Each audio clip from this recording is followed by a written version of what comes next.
بسم الله الرحمن الرحيم. الحمد لله رب العالمين، والصلاة والسلام على أشرف الأنبياء والمرسلين نبينا محمد وعلى آله وأصحابه أجمعين، وبعد.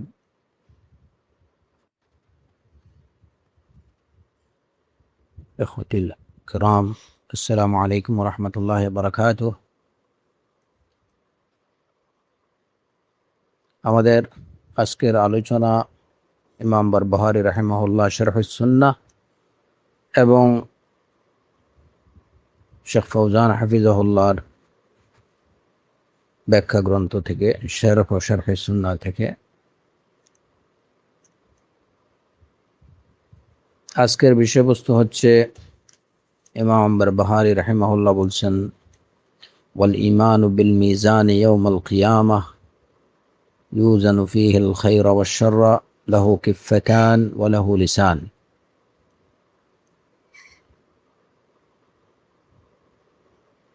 কিয়ামতের দিন দাড়িপাল্লা প্রতিষ্ঠা করা হবে এবং তাতে মানুষের সৎকর্ম এবং মন্দ কর্ম, নেক আমল এবং বদ আমল ওজন করা হবে। সেই দাড়িপাল্লার দুইটা কাফ থাকবে এবং তার মধ্যখানে একটা মানদণ্ড থাকবে। তো মূল বিষয় হচ্ছে ইয়াউমাল কিয়ামা, মানুষের নেক আমল এবং মন্দ কর্ম এই সবগুলো ওজন করার জন্য আল্লাহ আজ্জা ওয়া জাল মানদণ্ড রাখবেন, দাড়িপাল্লা রাখবেন, সেখানে মানুষের আমলগুলো ওজন করা হবে। এই বিষয়ের প্রতি বিশ্বাস পোষণ করা ওয়াজিব।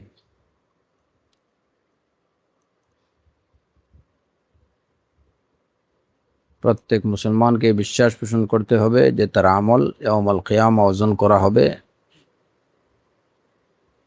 দাড়িপাল্লাতে আল্লাহ আজ্জা ওয়া জাল সেগুলো ওজন করবেন। ইমাম বারবাহারী রাহিমাহুল্লাহর এই কথায় বলি, ঈমানু বিল মিজান ইয়াউমাল কিয়ামা, কিয়ামতের দিন মিজানের প্রতি বিশ্বাস স্থাপন করা। ইউজানু ফীহিল খায়রা ওয়াশ শার, তাতে ভালো এবং মন্দ ওজন করা হবে। লাহু কিফফাতান, এই মিজানের মানে দাড়িপাল্লার দুইটা কিফ থাকবে, মানে দুইটা সাইড থাকবে এবং তার একটা মধ্যখানে তার একটা লিসান বা এটা ওই যে পাল্লার মধ্যখানে যে মানদণ্ডটা থাকে ওই মানদণ্ড থাকবে, দণ্ড থাকবে, মানদণ্ড থাকবে। এই কথাগুলোর ব্যাখ্যায় শেখ সালেহ আল ফৌজান হাফিজাহুল্লাহ বলছেন, মিন মাসাইল আল আকিদা আল ঈমানু বিল মিজান আল্লাযী তুজানু বিহি আমালুল ইবাদি ইয়াউমাল কিয়ামা। আকিদা বিষয়ক আরেকটা মাসআলা হলো আল ঈমানু বিল মিজান, মিজান বা দাড়িপাল্লায় বিশ্বাস করা। আল্লাযী তুজানু বিহি, যদ্বারা তুজানু বিহি আমালুল ইবাদ ইয়াউমাল কিয়ামা, যদ্বারা ইয়াউমাল কিয়ামা বান্দার আমাল কর্মগুলো ওজন করা হবে। ক্বালা তাআলা ওয়াল ওয়াজনু ইয়াউমাইযিন আল হক ফামান সাকুলাত মাওয়াজিনুহু ফাউলাইকা হুমুল মুফলিহুন ওয়ামান খাফফাত মাওয়াজিনুহু ফাউলাইকা আল্লাযীনা খাসিরু আনফুসাহুম বিমা কানু বিআয়াতিনা ইয়াজলিমুন। সূরাতুল আরাফের 8 এবং 9 নম্বর আয়াতে আল্লাহ আজ্জা ওয়া জাল্লা ইরশাদ করেছেন, সেদিন যথার্থই ওজন করা হবে। ফামান সাকুলাত মাওয়াজিনুহু, যার ভারী হবে, পাল্লা ভারী হবে, আর যার পাল্লা হালকা হবে তারাই হলো সেই সব লোক যারা নিজেদেরকে ক্ষতিগ্রস্ত করেছে আমার বিমা কানু বিআয়াতিনা ইয়াজলিমুন, তারা আমার আয়াতগুলোকে অস্বীকারের মাধ্যমে নিজের প্রতি জুলুম করে নিজেদেরকে ক্ষতিগ্রস্ত করেছে।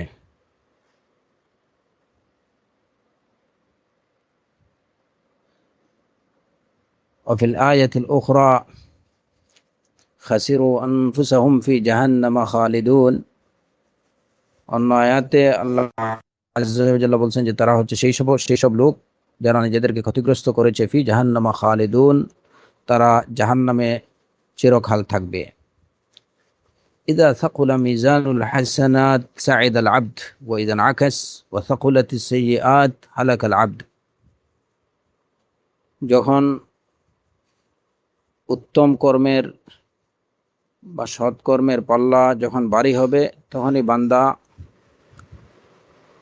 সফলকাম হবে, সৌভাগ্যবান হবে। আর যখন বিষয়টা ধ্বংস হবে, ক্ষতিগ্রস্ত হবে। فأما من ثقلت موازينه فهو في عيشة راضية وأما من خفت موازينه فأمه هاوية وما أدراك ما هي نار حامية। এদের সম্পর্কে যে সূরাতুল কারিআতে আল্লাহ আযজা ওয়া জাল্লা বলছেন যে যার ওজন ভারী হবে, যার আমলগুলো নেক আমলের পাল্লা ভারী হবে, ফাহুয়া ফি ঈশাতির রাদিয়া, সে সুখী স্বাচ্ছন্দ্য জীবনযাপন করবে। ও আম্মা মান খাফফাত মাওয়াজিনুহু, এবং যার নেক আমলের পাল্লা হালকা হবে তাহলে তার ঠিকানা হবে হাওয়া। আর আপনি জানেন কি তা কি? হাওয়া কি? নারুন হামিয়া, সেটা হচ্ছে প্রজ্বলিত অগ্নি, অর্থাৎ জাহান্নাম। হাদা মিন আদলিল্লাহি জাল্লা ওয়া আলা, এটা হচ্ছে আল্লাহ আযজা ওয়া জাল্লার ইনসাফ। আন্নাহু ইউআযিনু বাইনা হাসানাতিহিম ওয়া সাইয়্যাতিহিম বিমিজানিন ইয়ারাউনাহু, যে তিনি কিয়ামতের দিন মানুষের ভালো কর্ম এবং মন্দ কর্মগুলোকে দাড়িপাল্লা দিয়ে ওজন করবেন এবং তারা সেটা দেখবে। এই পরিমাপ কর্মটা তারা দেখবে, তাদের আমলগুলো মাপা হচ্ছে এটা তারা নিজেরা দেখবে। মিজানিন মাহসুস, এবং বাহ্যিক পাল্লা। মিজান মাহসুস মানে যে পাল্লাটা মানুষ প্রত্যক্ষ করবে, দেখবে, যে পাল্লার দুইটা সাইড থাকবে এবং যার একটা মানদণ্ড থাকবে। ওয়ালাহু লিসান তুযাউল হাসানাতু ফি কিফফা, ওই পাল্লার একদিকে ভালো কর্মগুলোকে উঠানো হবে, রাখা হবে। ওয়াস সাইয়্যাতু ফি কিফফা, আর মন্দ কর্মগুলোকে আরেকটা সাইডে রাখা হবে। কামা দাল্লা আলা যালিকাল কিতাব ওয়াস সুন্নাহ, এ বিষয়ে কোরআন এবং সুন্নাহর দলিল রয়েছে। খিলাফান লিল মুতাজিলাহ আল্লাযীনা ইয়াকুলুন আল মুরাদ বিল মাওয়াজিন ওয়াল মিজান ইকামাতুল আদল। তো আহলে সুন্নাহ ওয়াল জামায়াতের আকীদা হচ্ছে এটাই যে তারা বিশ্বাস করেন কিয়ামতের দিন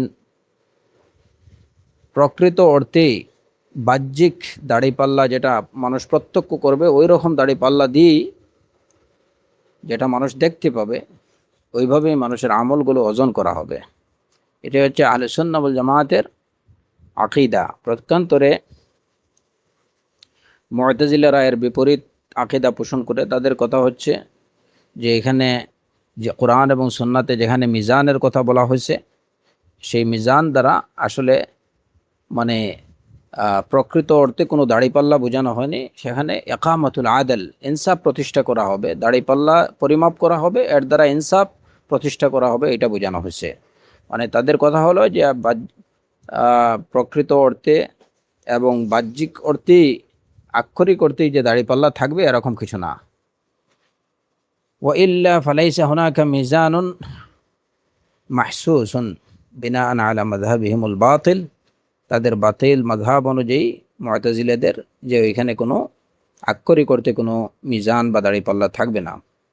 লিআন্নাহুম ইয়াতামিদুনা আলা উকুলিহিম, তারা এই দাবি করে এই কারণে যে তাদের মাযহাবের ভিত্তি হচ্ছে তাদের আকল, তারা তাদের বিবেক বুদ্ধি দ্বারা যা বুঝে সেটাই বলে থাকে। ওয়ালা ইয়াতামিদুনা আলান নুসুস, দ্বীনি বিষয়ে তারা প্রমাণের উপরে নির্ভর করে না। ফাল মিজান হাকিকি, প্রকৃত বিষয় হচ্ছে যে একদম আক্ষরিক অর্থেই দাড়িপাল্লা থাকবে। লাহু কিফাতানে, এই দাড়িপাল্লার দুইটা সাইড থাকবে, এবং এই যে তার লিসান থাকবে, পরিমাপ করার যে মধ্যখানে যে মানদণ্ড থাকে ওইটা থাকবে। কামা যা আফিল হাদিস সাহিহা, যেভাবে সাহিহ হাদিসগুলোতে বর্ণিত রয়েছে।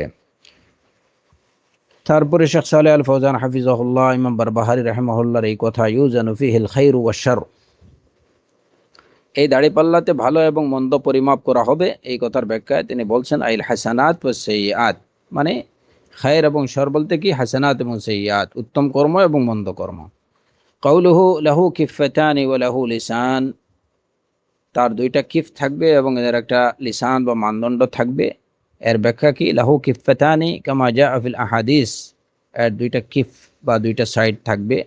তুদাউল হাসানাতু ফি কিফা, যার একটা সাইডে উত্তম ভালো কর্মগুলোকে রাখা হবে, ওয়াস সাইয়্যাতু ফি কিফা, এবং অন্য সাইডে মন্দ কর্মগুলোকে রাখা হবে। কামা ফি হাদিসিল বিতাকা, বিতাকা হাদিসুল বিতাকা নামে সুপ্রসিদ্ধ হাদিসের মধ্যে যে বিষয়টা আসছে, ফি কিসসাতিল্লাযী লাহু 99 সিজিল্লা কুল্লু সিজিল্লিন মিনহা মুদ্দাল বাসর, ওই ব্যক্তি সম্পর্কে হাদিসুল বিতাকাতে যে ব্যক্তির বর্ণনা আসছে যে আল্লাযী লাহু 99 সিজিল্লা, যার 99টা নামায়ে আমল থাকবে, কুল্লু সিজিল্লিন মিনহা মুদ্দাল বাসর, এক একটা নামায়ে আমল বা এক একটা বই তার হবে মুদ্দাল বাসর, চোখের যতটুকু চক্ষুসীমা পর্যন্ত। তামলাউহু বিসসাইয়্যাত, এবং এই সবগুলাই থাকবে মন্দকর্মে ভরপুর। ফায়ুকালু লাহু, তখন তাকে বলা হবে হাল্লাকা মিন হাসানা, যে তোমার কি কোনো উত্তম কর্ম আছে? ফায়াকুলু লা ইয়া রাব্বি, সে স্বীকার করবে যে না রব, আমার কোনো ভালো কর্ম নেই। ফায়াতাআযামু হাযিহিস সাহাইফ আল কাবীরা ওয়া ইয়াকুলু লা ইয়া রাব্বি, একটার পর একটা এই সাহাইফ বা এই যে তার নামায়ে আমলগুলো দেখানো হবে এবং সে বলবে, তাকে জিজ্ঞেস করা হবে তোমার কোনো ভালো কর্ম আছে কি? তখন সে বলতেই থাকবে লা ইয়া রাব্বি, না আমার কোনো ভালো কর্ম নেই। ফায়ুকালু বালা ইন্নাকা লা তুজলাম ইনদানা, তখন তাকে, যখন সে একদম নিজের মন্দ কর্মগুলো তার কাছে সব কিছু প্রমাণিত হয়ে যাবে, সে যখন একদম নিরাশ হয়ে যাবে পড়বে নিজের মন্দ কর্মগুলোর এই অবস্থা দেখে, তার নামায়ে আমলগুলা মন্দ কর্মে ভরপুর যখন সে দেখতে পারবে একটার পর একটা, তখন আল্লাহ আযজা ওয়া জাল তাকে বলবেন ইন্নাকা লা তুজলাম, ইন্নাকা লা তুজলাম ইনদানা, তুমি আমার কাছে তুমি অত্যাচারিত হবে না, তোমাকে জুলুম করা হবে না। লাকা হাসানা, তোমার উত্তম কর্ম রয়ে গেছে। ফায়ুতা বিবাতাকাতিন, ফায়ুতা বিবাতাকাতিন ফিহা শাহাদাতু আল্লা ইলাহা ইল্লাল্লাহ ওয়া শাহাদাতু আন্না মুহাম্মাদার রাসূলুল্লাহ, ফাতুদাউ ফি কিফাতিন ওয়া তুদাউ আস-সিজিল্লাতু ফি কিফাতিন ফাতারজুহুল বিতাকা ওয়া তাতিশু আস-সিজিল্লাত ফায়াদখুলুল জান্নাহ। তখন যখন সে একদম নিরাশ হয়ে পড়বে, তখন আল্লাহ আযজা ওয়া জাল্লা বলবেন যে তুমি আমার কাছে তোমার প্রতি অত্যাচার করা হবে না, আমার কাছে তুমি অত্যাচারিত হবে না, তোমার একটা ভালো কর্ম রয়ে গেছে। তখন ফায়ুতা বিবিতাকাতিন, তখন একটা কাগজ নিয়ে আসা হবে, একটা কার্ড নিয়ে আসা হবে, যে কার্ডের মধ্যে বা যে কাগজের মধ্যে থাকবে শাহাদাতু আল্লা ইলাহা ইল্লাল্লাহ ওয়া শাহাদাতু আন্না মুহাম্মাদার রাসূলুল্লাহ, এই শাহাদাতাইন লেখা একটা কাগজ নিয়ে আসা হবে। তখন এই বিতাকা, এই কাগজটুকু রাখা হবে দাড়িপাল্লার একদিকে, আর সেই যে 99 সিজিল্লান, এই যে 99টা নামায়ে আমল যেগুলা মন্দ কর্মে ভরপুর, ওইগুলাকে রাখা হবে একদিকে। তখন ফাতারজুহু আল বিতাকা, ফাতারজাহুল বিতাকা, তখন এই শাহাদাতাইন লেখা কাগজটুকু যে পাল্লা রাখা হবে, ওই পাল্লাটাই ভারী হয়ে যাবে, এবং এত ভারী হবে ওয়াতাতিশুস সিজিল্লাত, এর ভারে অন্যদিকে যে মন্দ আমলের যে নামায় আমলগুলো রাখা হয়েছে ওইগুলো সব উড়ে যাবে। ফায়াদখুলুল জান্নাহ, এবং সে জান্নাতে প্রবেশ করবে।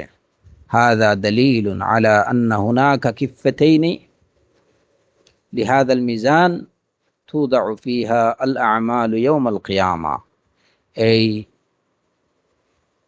হাদিসটি হচ্ছে সুস্পষ্ট প্রমাণ, এটা তিরমিজির হাদিস এবং মুস্তাদরাক হাকিম সহ অন্যান্য হাদিস গ্রন্থে ওই হাদিসটা বর্ণিত রয়েছে। এই হাদিসটা হচ্ছে দলিল, সুস্পষ্ট দলিল আলা আন্না হুনাকা কিফাতাইন, যে দাড়িপাল্লার দুইটা সাইড থাকবে। যেটা আমরা এই হাদিস থেকে জানলাম যে আল্লাহ আযজা ওয়া জাল তার ওই পাল্লার একদিকে রাখবেন এই বিতাকা, যেখানে লেখা থাকবে শাহাদা আল্লাহ ইলাহা ইল্লাল্লাহ ওয়া শাহাদা আন্না মুহাম্মাদার রাসূলুল্লাহ, শাহাদাতাইন লেখা থাকবে। আর একদিকে তার আরেক পাল্লার আরেকটা সাইডে উঠানো হবে তার ওই মন্দ কর্মের নামায় আমলগুলো। তো এটা সুস্পষ্ট প্রমাণ যে আক্ষরিক অর্থেই দাড়িপাল্লা থাকবে এবং তার দুইটা সাইড থাকবে এবং একটা মানদণ্ড থাকবে। বিহাদাল মিজান তুজাউ ফিহা আল আমালু ইয়াউমাল কিয়ামা, ইয়াউমাল কিয়ামা মিজান থাকবে, এটার সুস্পষ্ট প্রমাণ হচ্ছে এটুকু। ওয়ালাহু লিসান, এবং তার একটা লিসান বা ওই যে মানদণ্ড মধ্যখানে যেটা মানদণ্ড ঠিক করে এটাও থাকবে। লিসানুল মিজান মারুফুন ইনদান নাস, দাড়িপাল্লার লিসান যেটা, এটা মানুষ সবাই চিনে। ইসাম্মুনাহু কলবাল মিজান, যেটাকে দাড়িপাল্লার একদম মানে মেইন পরিমাপক বলা হয়। মানে পাল্লার যে মধ্যখানে যে মানদণ্ডটা থাকে এবং যেটা দ্বারা মূল পরিমাপ যেটা যেটা চিহ্নিত করে। আল্লাযী ইয়ামিলু ইয়ামনাতান আও ইয়াসরাতান, পাল্লার মধ্যখানে যে মানদণ্ডটা হয়তো ডান দিকে বা বাম দিকে ঝুঁকে পড়ে কিংবা সঠিক থাকে। ফাইজা তাসাওয়াতিল কিফাতান ই'তাদালা কলবুল মিজান, যখন দুই দিকের পাল্লা, দুই দিকে রাখা বস্তু যখন সমান থাকে তখন ওই মানদণ্ডটা একদম মধ্যখানে ঠেকে যায়। ই'তাদালা কলবুল মিজান, একদম এই মিজানের এই কলব, ওই মানদণ্ডটা পরিমাপকটা একদম মধ্যখানে এসে ঠেকে। ওইজা রাজাহাত কিফাতান মাল আল কলব, আর যখন তার একটা সাইড ভারী হয় তখন ওই দিকে এই মানদণ্ডটা ঝুঁকে পড়ে। তো যেটা বাহ্যিক আক্ষরিক করতেই যে দাড়িপাল্লা দিয়ে আমরা বিভিন্ন বস্তু কিনি, ওই রকমই দাড়িপাল্লা থাকবে, যার দুইটা সাইড থাকবে এবং যার মধ্যখানে একটা পরিমাপক থাকবে। এই হলো ইয়াউমাল কিয়ামা মিজান সম্পর্কে বা মিজানের উপরে বিশ্বাস সম্পর্কে ইমাম বারবাহারি রাহিমাহুল্লাহর কথা, এবং এই কথাগুলোর যে ব্যাখ্যা শেখ সালেহ আল ফৌজান হাফিজাহুল্লাহ দিয়েছেন, এটা এখানেই শেষ। এখন এখানে সাধারণভাবে আমাদের এই বিষয়গুলোতে যে প্রশ্নগুলো আসে আমাদের মনে দেখা দেয়, এইগুলা নিয়ে কিছুটা আলোচনা করার চেষ্টা করব ইনশাআল্লাহ। আল্লাহ সুবহানাহু ওয়া তাআলা আত-তৌফিক ওয়াস সাদাদ। প্রথমত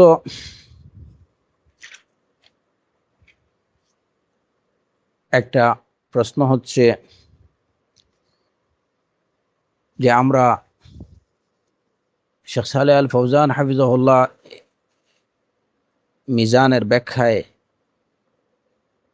প্রথম যে আয়াতটা উল্লেখ করেছেন সূরাতুল আরাফের 8 এবং 9 নম্বর আয়াত, এখানে দেখা যায় আল্লাহ আযজা ওয়া জাল্লা বলছেন, বল ওয়াজনু ইয়াউমা ইযিনিল হক ফামান সাকুলাত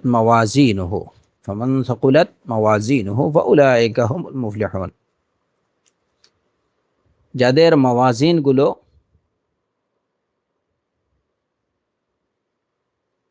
বা যার মাওয়াজিনগুলো মিজান বা দাড়িপাল্লাগুলো ভারী হবে।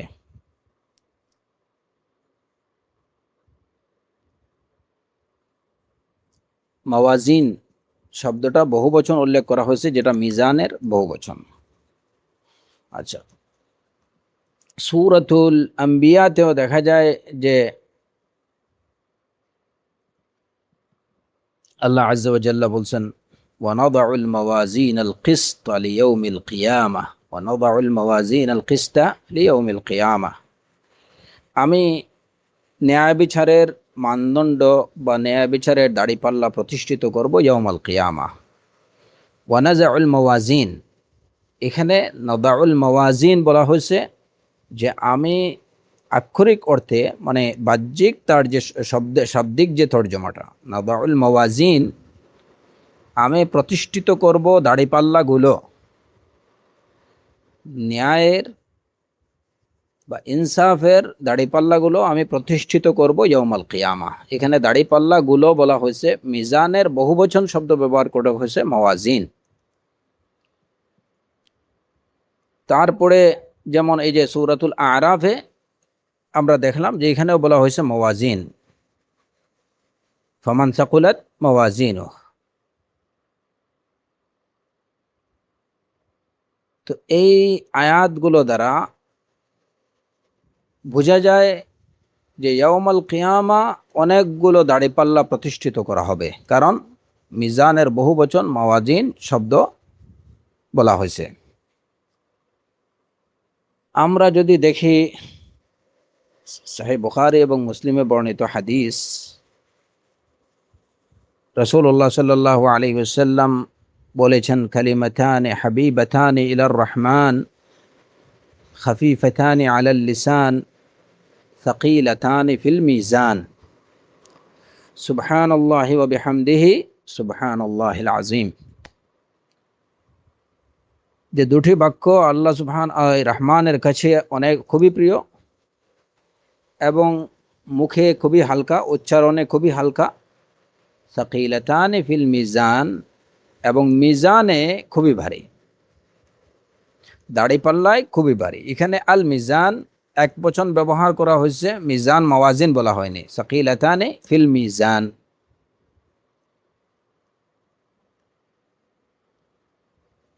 এখন প্রশ্ন হলো যে ইয়াউমাল কিয়ামা কি অনেকগুলো, যেমন কোরআনে কারীমের ওই আয়াতগুলোতে মাওয়াজিন বলা হয়েছে, সে তা থেকে বোঝা যায় যে অনেকগুলো দাড়িপাল্লা থাকবে। এবং রাসূলুল্লাহ সাল্লাল্লাহু আলাইহি ওয়াসাল্লামের এই হাদিস থেকে জানা যায় যে মিজান এই জায়গাতে একটার কথা বলা হয়েছে, আল মিজান। কালিমাতানি হাবিবাতানি ইলার রহমান খাফিফাতানি আলাল লিসান সাকিলাতানি ফিল মিজান। এখন প্রকৃত বিষয়টা কি? এখানে কোরআনের ভাষ্য হচ্ছে একরকম এবং রাসূলুল্লাহ সাল্লাল্লাহু আলাইহি ওয়াসাল্লামের হাদিসের ভাষ্য হচ্ছে একরকম। এখন কোরআন এবং সহিহ সুন্নাহর মধ্যে কি তাআরুজ থাকতে পারে, কন্ট্রাডিকশন থাকতে পারে? বাহ্যিকভাবে এখানে কন্ট্রাডিকশন দেখা যাচ্ছে। এক জায়গাতে বহুবচন বলা হয়েছে, এক জায়গাতে একবচন বলা হয়েছে। আমরা জানি যে কোরআন এবং সহিহ সুন্নাহ কখনো পরস্পর বিরোধী এবং সাংঘর্ষিক, কোরআন এবং সুন্নাহর বক্তব্যগুলো সাংঘর্ষিক হতে পারে না, পরস্পর বিপরীত হতে পারে না। কোরআনের তাফসীর কোরআন, অতএব কোরআনের এক আয়াত অন্য আয়াতের সাথে সাংঘর্ষিক যেমন হতে পারে না, তেমনি কোরআনের তাফসীর হচ্ছে রাসূলুল্লাহ সাল্লাল্লাহু আলাইহি ওয়াসাল্লামের সুন্নাহ।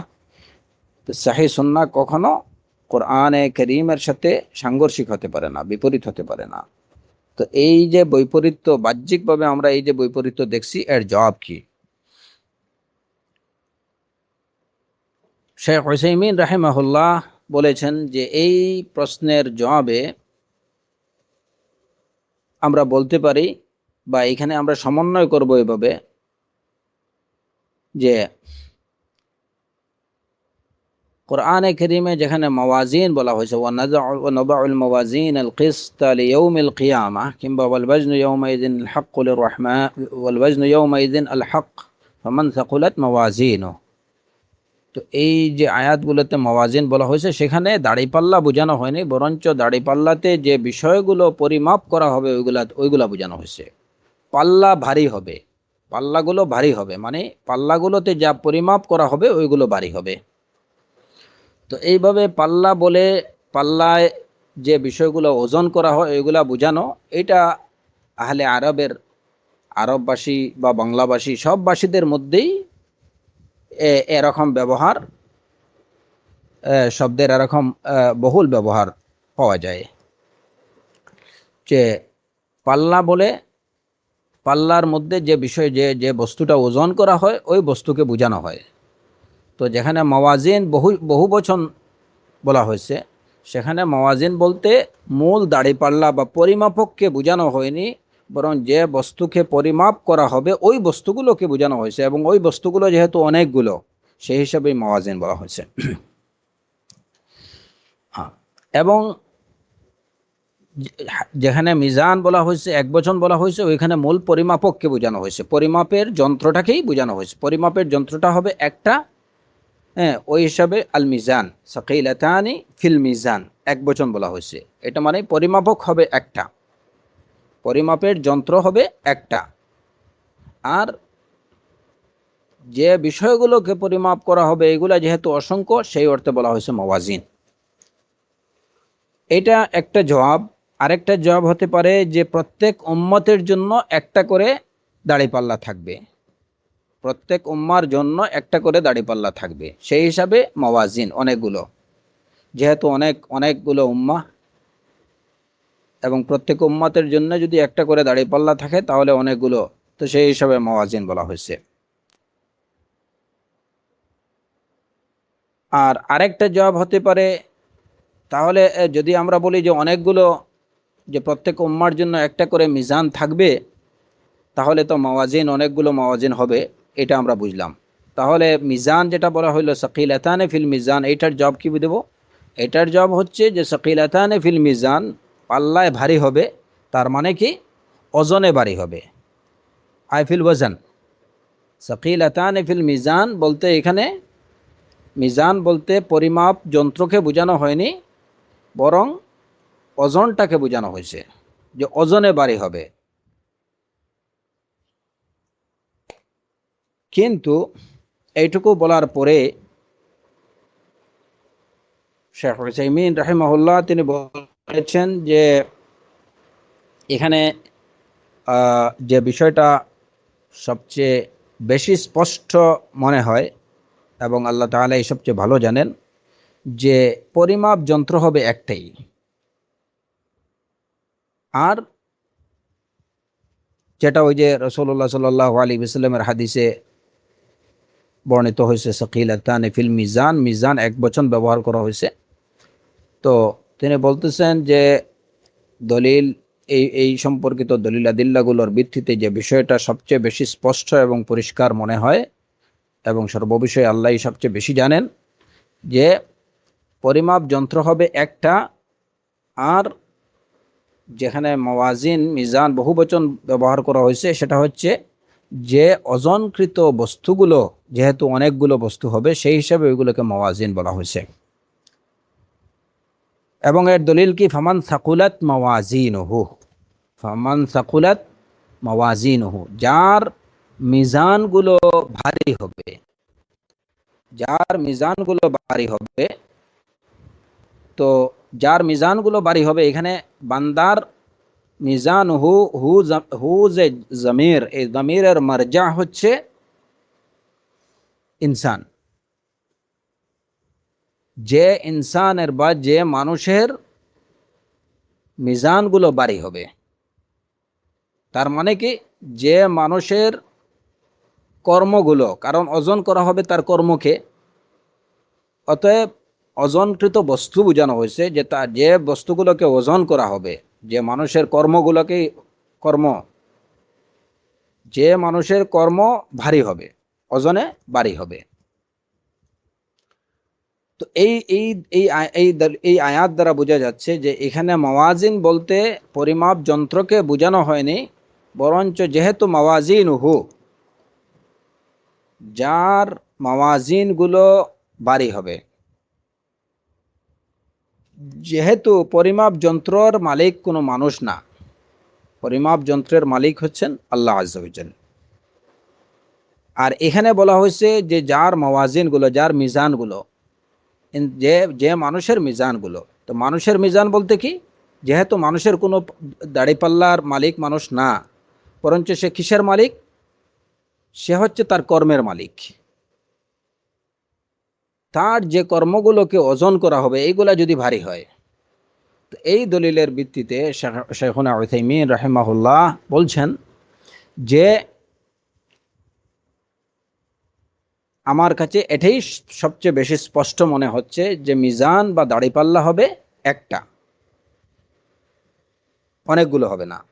যদিও উলামায়ে কেরাম এর বিভিন্ন জবাব দিয়েছেন, যেগুলো এই যে আমরা প্রথমে উনি বলছেন যে মাওয়াজিন হয়তো এটা হতে পারে। মাওয়াজিন প্রথমত এই প্রথম যে জব, যে এখানে মাওয়াজিন বলতে মানুষের কর্মগুলোকে বোঝানো হয়েছে, যে বিষয়গুলোকে ওজন করা হবে ওইগুলা। আর আরেকটা হচ্ছে যে হয়তো হতে পারে যে প্রত্যেক উম্মার জন্য একটা করে দাড়িপাল্লা থাকবে, সেই হিসাবে মাওয়াজিন বলা হয়েছে। আর মিজান বলা হয়েছে এই অর্থে যে ওজন বা মানে বাড়ি হিসাবে ওজন ওজন সকিলাতানে ফিল মিজান, সকিলাতানে ফিল মিজান বলতে সকিলাতানে ফিল ওজন, ওজনে ভারী হবে। এখানে মিজান এক বচন যেখানে বলা হয়েছে ওইটা দ্বারা পরিমাপ যন্ত্রকে বোঝানো হয়নি, এটা হচ্ছে একটা জব। কিন্তু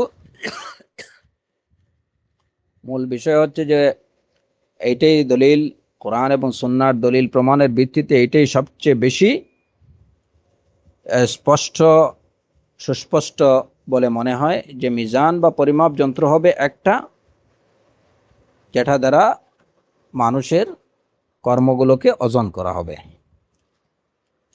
তবে হ্যাঁ, যেহেতু এই বিষয়গুলো সবকিছু সুস্পষ্ট না, অতএব একদম বিজাপ্ত এইটুকু বলা ঠিক হবে না। এই বিষয়ে কোনো ফাইনাল সিদ্ধান্ত দেয়া বা নিশ্চিতভাবে এটা বলা যে পরিমাপ যন্ত্র একটাই হবে, অনেকগুলো হবে না, এটা না বলা, বরঞ্চ তাওয়াক্কুফ করা উচিত। হ্যাঁ,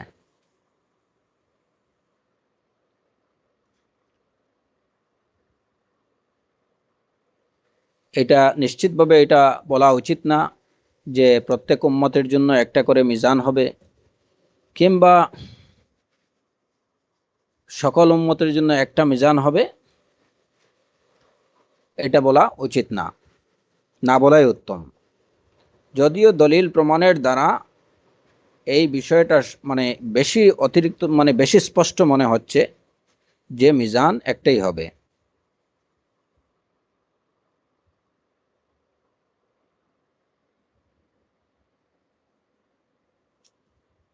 ওয়াল ইলমু ইনদাল্লাহ।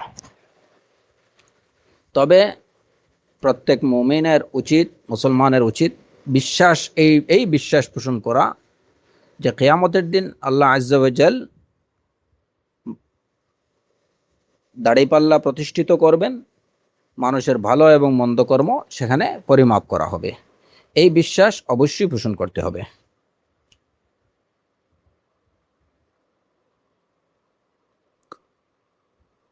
এবং এই যে শেখ ফৌজান হাফিজাহুল্লাহর বক্তব্য এবং ইমাম বারবারি রাহিমাহুল্লাহর বক্তব্যের মধ্যে এই বিষয়টা সুস্পষ্ট যে এই দাড়িপাল্লাগুলো হবে আক্ষরিক অর্থেই দাড়িপাল্লা,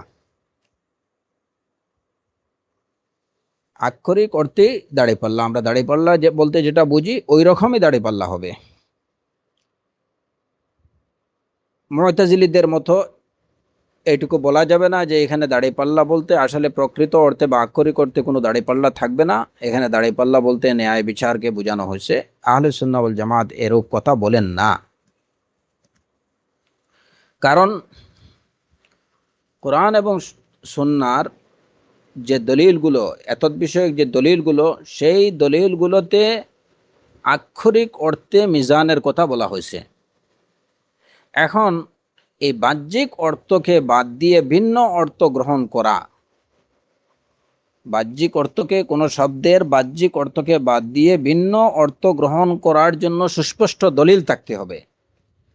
মুতাজিলিরা তারা এই বাহ্যিক অর্থকে বাদ দিয়ে তারা যে ভিন্ন অর্থ গ্রহণ করলো, এর পক্ষে কোনো প্রমাণ নেই। এটা কেবল তাদের একটা যুক্তি বা তাদের মানে বুদ্ধিপ্রসূত একটা বক্তব্য। আহলে সুন্নাহ ওয়াল জামাত বলেন যে এটা আক্ষরিক অর্থে এটা মিজান বা দাড়িপাল্লা হবে। এর কারণ কি, যে কোরআন এবং সুন্নাহর মধ্যে এটাকে মিজান বলা হয়েছে, এবং সেই মিজান আক্ষরিক অর্থেই যে মিজান, এটাও সুন্নাহর মধ্যে সুস্পষ্টভাবে বর্ণিত রয়েছে। কারণ বলা হয়েছে যে ওই মিজানের বা ওই পাল্লার দুইটা সাইড থাকবে। হ্যাঁ, কিফাতান, দুইটা সাইড থাকবে এবং তার মধ্যখানে লিসান থাকবে। পাল্লার মধ্যখানের যে পরিমাপক মূল মানদণ্ড যেটা, ওইটা থাকবে। সুতরাং এখানে আক্ষরিক করতে যে এটা দাড়িপাল্লা সেটা বোঝানো হয়েছে। এই অর্থটাকে বাদ দিয়ে ভিন্ন অর্থ গ্রহণ করার কোনো সুযোগ এই জায়গাতে নেই।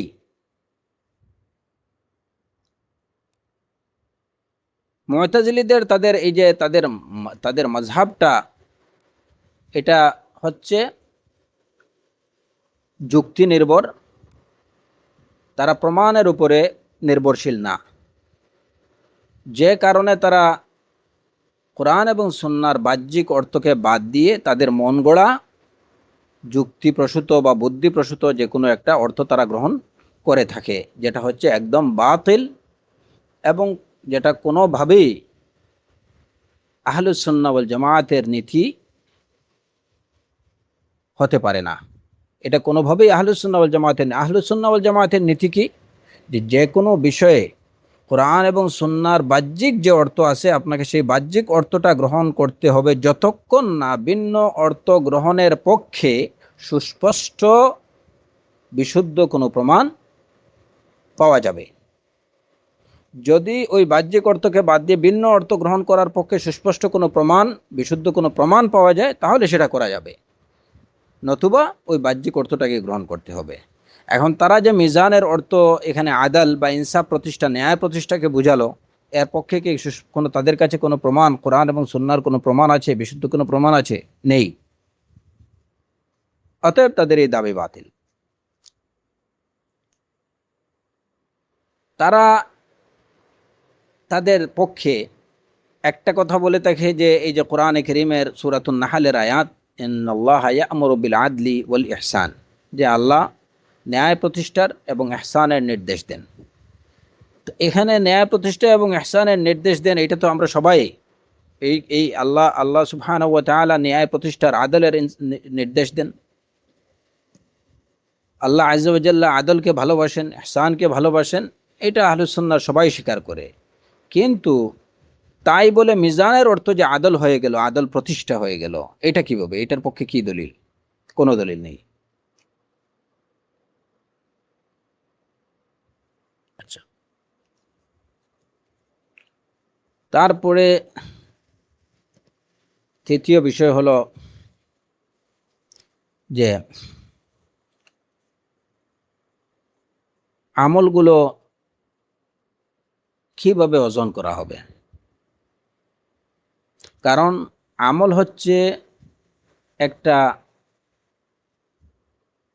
এটা আমল, এটা মানে শারীরিক বা কোনো বস্তু না, শারীরিক কোনো বস্তু না, বা প্রকাশ্যমান কোনো বস্তু না। আমল হচ্ছে এটা একটা অর্থগত বিষয়।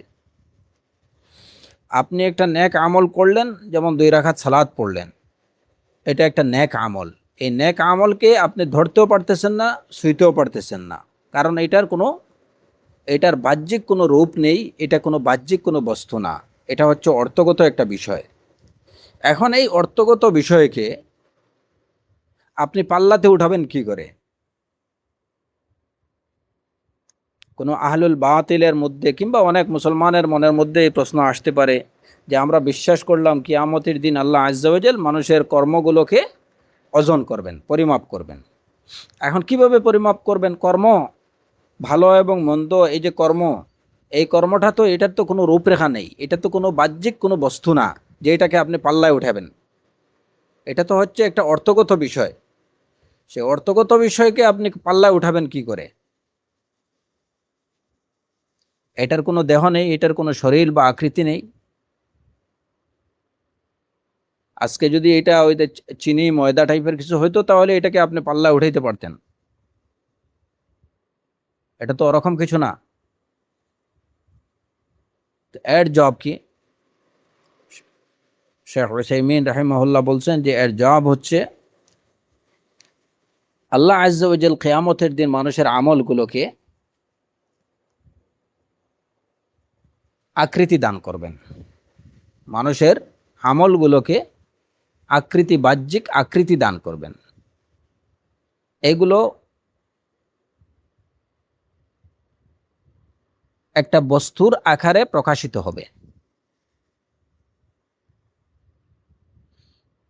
যদিও আমরা আমল করছি, যে আমলটা একটা অর্থগত বিষয়, কিন্তু ইয়াউমাল কিয়ামা আল্লাহ আযজা ওয়া জাল মানুষের আমলগুলোকে দেহের রূপ দান করবেন, একটা রূপ দান করবেন, এবং ওই রূপেই ওই শরীরেই তাদেরকে পাল্লাতে উঠাবেন।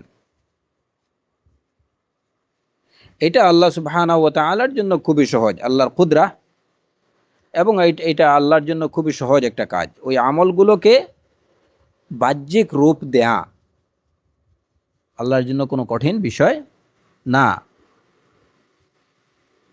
এবং এটা কোনো আশ্চর্য বিষয়ও না। কারণ অনুরূপ আরো অনেকগুলো কাজ, অনুরূপ কাজ কিয়ামতের দিন আরো হবে। যেমন এই যে বিশুদ্ধ হাদিস দ্বারা জানা যায় যে কিয়ামতের দিন আল্লাহ আজ্জা ওয়া জাল মৃত্যুকে একটা শরীরী রূপ দান করবেন, তার একটা শরীরী রূপ দান করবেন। মৃত্যু একটা দৃশ্যমান বস্তুর আকার ধারণ করবে। কিয়ামতের দিন আল্লাহ আজ্জা ওয়া জাল মৃত্যুকে একটা দৃশ্যমান শরীরের আকৃতি দান করবেন। বিশুদ্ধ হাদিস থেকে জানা যায় যে ইয়াউমুল কিয়ামা আল্লাহ আজ্জা ওয়া জাল মৃত্যুকে কাবশ, একটা মেইল শিপের রূপ দেবেন। এরপরে এটাকে জবাই করা হবে বাইনাল জান্নাতি ওয়ান নার, জান্নাত এবং জাহান্নামের মধ্যখানে ওই শিপটাকে জবেহ করা হবে। তারপরে আর কোনো মৃত্যু নেই, মৃত্যু ওই সময় গঠিয়ে দেবেন। তো মৃত্যু এমন একটা জিনিস, এটা একটা অর্থগত বিষয়। এটার আসলে আমরা মৃত্যু দেখি প্রত্যেক দিনই, কিন্তু এটার কোনো শারীরিক রূপ আমরা দেখি না। মৃত্যু একটা বিষয়, একটা অর্থগত বিষয়, কিন্তু ওই বিষয়টাকে ও ইয়াউমাল কিয়ামা আল্লাহ আজ্জা ওয়া জাল একটা শিপের আকৃতি দান করবেন এবং ওইটাকে জান্নাত এবং জাহান্নামের মধ্যখানে জবেহ করে দেয়া হবে। তারপরে আর কারো মৃত্যু ঘটবে না। হলুদ, মানুষ তখন চিরস্থায়ী জীবন লাভ করবে, জান্নাতে হোক কিংবা জাহান্নামে। তো যেহেতু আল্লাহ আজ্জা ওয়া জাল মৃত্যুকেও একটা শিপের আকৃতি দান করতে সক্ষম, সেখানে মানুষের অন্যান্য কর্মগুলোকে একটা শরীরী রূপ দান করা তার পক্ষে খুবই সহজ। তিনি সেটা করবেন। মানুষের কর্মগুলোকে একটা আকৃতি দান করবেন এবং সেই আকৃতিতে সেগুলোকে পাল্লাতে উঠানো হবে, ওজন করা হবে এবং সে অনুযায়ী ফয়সালা করা হবে।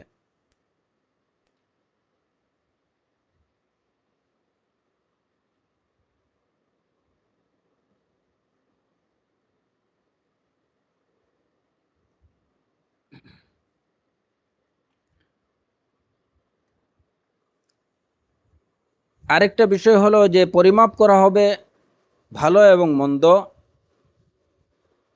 উভয় রকম কর্মকে, যে কেবলমাত্র ভালো কর্মকে ওজন করা হবে, মন্দ কর্মকে ওজন করা হবে না, এরকম না। আল খায়ের আওয়াজ শার, খায়ের এবং শর দুটোকেই ওজন করা হবে।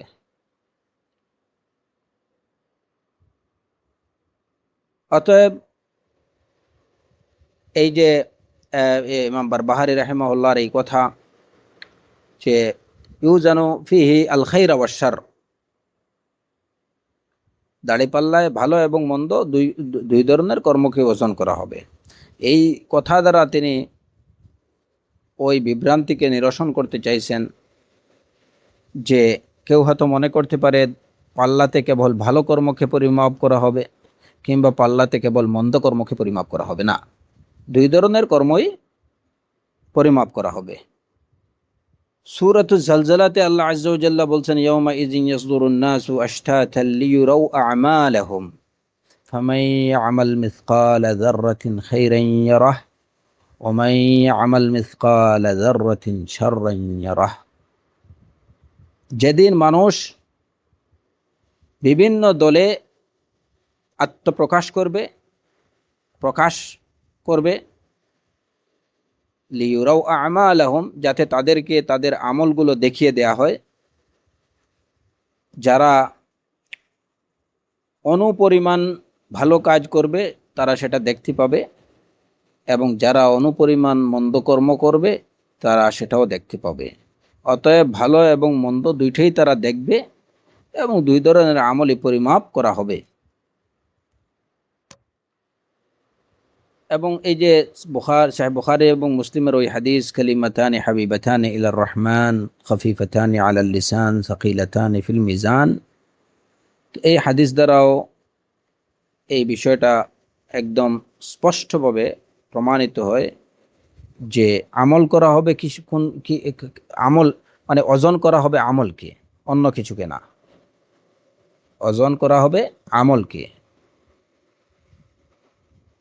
এবং সেই আমলকে কিভাবে ওজন করা হবে এটা আমরা আগেই এই যে আলোচনা করলাম, যে আমলকে সেটা ভালো হোক বা মন্দ হোক তাকে একটা শারীরিক রূপ আকৃতি দেয়া হবে এবং সেই আকৃতিতে সেটাকে পরিমাপ করা হবে। মৃত্যু যেখানে হয়তো একটা শিপের আকৃতি, মৃত্যুকে একটা শিপের আকৃতি দিয়ে তাকে জবাই করা হবে। মানুষের আমলগুলোকে আল্লাহ আজ্জা ওয়া জাল, ভালো আমল এবং মন্দ আমলগুলোকে আল্লাহ আজ্জা ওয়া জাল্লা যেভাবে যে কোনো একটা রূপ দান করবেন এবং ওই রূপেই সেগুলোকে পরিমাপ করা হবে। তবে সর্বোপরি কথা হচ্ছে যে পরিমাপ করা হবে মানুষের আমলকে। মানুষ সেদিন দলে দলে প্রকাশিত হবে, হাজির হবে, লিয়ুরাউ আমালাহুম, যাতে তাদেরকে তাদের আমলগুলো দেখিয়ে দেয়া হয়। তো আমলগুলো দেখিয়ে দেয়া হয়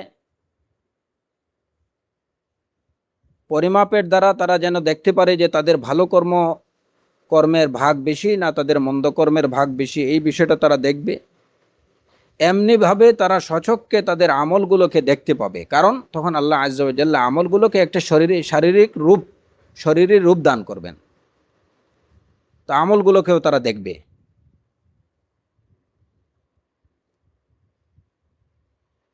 লিয়ুরাউ আমালাহুম, লিয়ুরাউ আমালাহুমের মধ্যে তিনটা বিষয় অন্তর্ভুক্ত আছে। প্রথমত তারা কি দেখবে, যে পাল্লা তাদের তাদের তাদের প্রতি যে ন্যায় বিচার করা হচ্ছে, তার নেক আমলের পাল্লা ভারী হচ্ছে না বদ আমলের পাল্লা ভারী হচ্ছে, সেটা সে সচক্ষে প্রত্যক্ষ করবে। এক। দ্বিতীয় বিষয় হচ্ছে সে তার নেক এবং সৎকর্ম এবং মন্দকর্ম দুটোকেই সে, যেহেতু আল্লাহ আজ্জা ওয়া জাল্লা কর্মগুলোকে একটা শরীরের রূপ দান করবেন, ওইগুলোকে তাই সে দেখতে পাবে। আর তৎসঙ্গে সে তার সাহাইফুল আমাল, আমল নামায় আমল যেটা, ওইটাকেও সে দেখবে। তো লিয়ুরাউ আমালাহুম এটা তিনভাবেই হতে পারে এবং তিনটা বিষয় হতে পারে।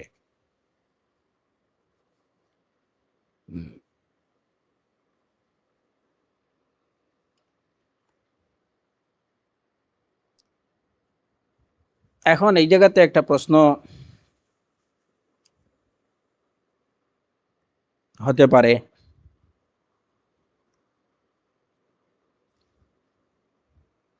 যে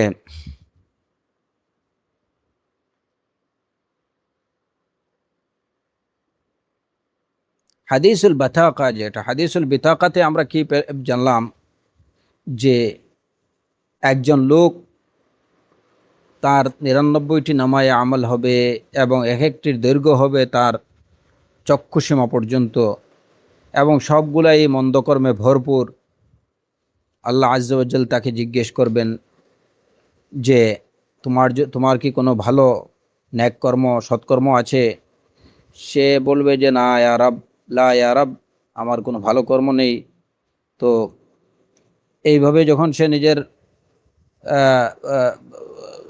হতাশ হয়ে যাবে নিজের মন্দ কর্মগুলো দেখে, তখন আল্লাহ আজ্জা ওয়া জাল্লা বলবেন, বালা ইন্না লাকা ইনদানা হাসানা, তোমাকে জুলুম করা হবে না, আমার কাছে তোমার একটা ভালো কর্ম আছে, নেক কর্ম আছে, সৎকর্ম আছে। তখন একটা বিতাকা নিয়ে আসা হবে, কাগজ নিয়ে আসা হবে, যে কাগজের মধ্যে লেখা থাকবে আশহাদু আল্লা ইলাহা ইল্লাল্লাহ ওয়া আশহাদু আন্না মুহাম্মাদার রাসূলুল্লাহ, এই শাহাদাতাইন লেখা থাকবে। তখন বান্দা বলবে, ইয়া রব মা হাযিহিল বিতাকা মা হাযিহিস সিজিল্লাত, এই এত বড় বড় দুষ্কর্মের দফতরগুলোর মোকাবেলায় এই কাগজটা কি? আমার দুষ্কর্মে ভর্তি এই এত বড় বড় দফতরগুলো, নামায় আমলগুলোর মোকাবেলায় এই ছোট্ট একটা কাগজ কি? ফায়ুকাল ইন্নাকা লা তুজলাম, তখন তাকে বলা হবে তোমাকে জুলুম করা হবে না। তখন এই বিতাকাকে, এই কাগজটাকে একটা কাফের মধ্যে এক পাল্লার একটা দিকে ওঠানো হবে এবং অন্যান্য না আমায় আমলগুলোকে অন্যদিকে, অন্য পাল্লার অন্য সাইডে ওঠানো হবে। তখন এই শাহাদাতাইন লেখা কাগজের পাল্লাটা এত ভারী হবে যে অপর সাইডের নামায় আমলগুলো একদম উড়ে যাবে। এই হাদিস দ্বারা বোঝা যায় যে ওজন করা হবে কি, ওজন করা হবে কিকে, ওজনের বিষয়বস্তু কি, নামায় আমল, সাহাইফুল আমাল। এই হাদিস দ্বারা জানা যায় যে ওজন করা হবে সাহাইফুল আমাল বা নামায় আমলকে, আমলকে না।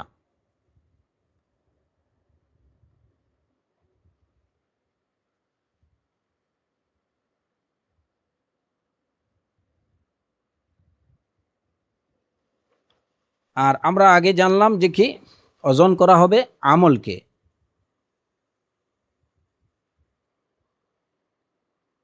আচ্ছা, গেল দুইটা বিষয়। তৃতীয় বিষয় হচ্ছে যে কোরআনে কারীমের অন্য আয়াত থেকে জানা যায় যে ওজন করা হবে মানুষকে। যেমন সূরাতুল কাহফের 105 নম্বর আয়াতে আল্লাহ আযজা ওয়া জাল্লা বলেছেন, উলাইকাল্লাযীনা কাফারু বিআয়াতি রাব্বিহিম ওয়া লিকাইহি ফাহাবিতাত আ'মালুহুম ফালা নুকিমু লাহুম ইয়াওমাল কিয়ামাতি ওয়াজনা। উলাইকাল্লাযীনা কাফারু বিআয়াতি রাব্বিহিম, তারা হলো সেসব লোক যারা তাদের রবের আয়াতগুলোকে অস্বীকার করেছে, রবের সাক্ষাৎকে অস্বীকার করেছে। ফাহাবিতাত আমালুহুম, তাদের কর্মগুলোকে নিষ্ফল করে দেয়া হয়েছে। ফালা নুকিমু লাহুম ইয়াউমাল কিয়ামাতি ওয়াজনা, আমি কিয়ামতের দিন তাদের জন্য কোনো ওজন সাব্যস্ত করব না। মানে কিয়ামতের দিন তাদের কোনো ভারী থাকবে না।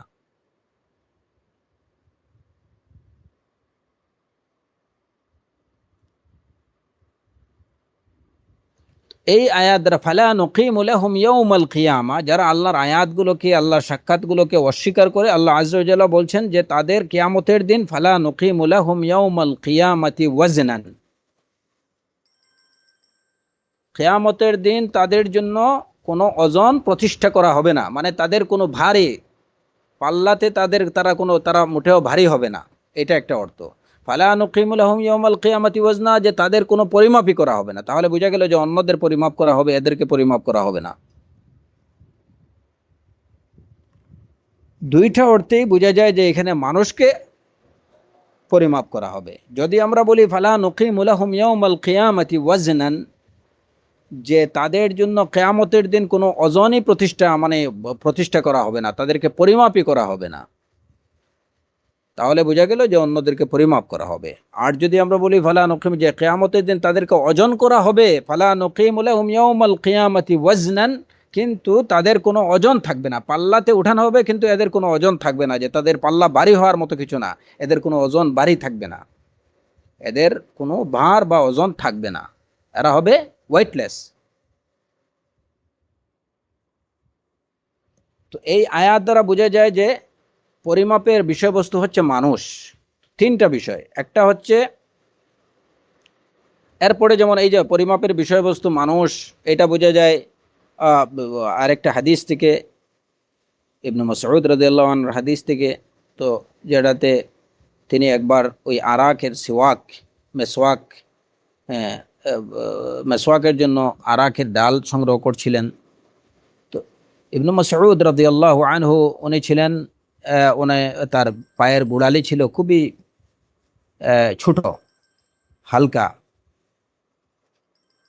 তো তিনি ওই আরাক সংগ্রহ করছিলেন মেসওয়াকের জন্য।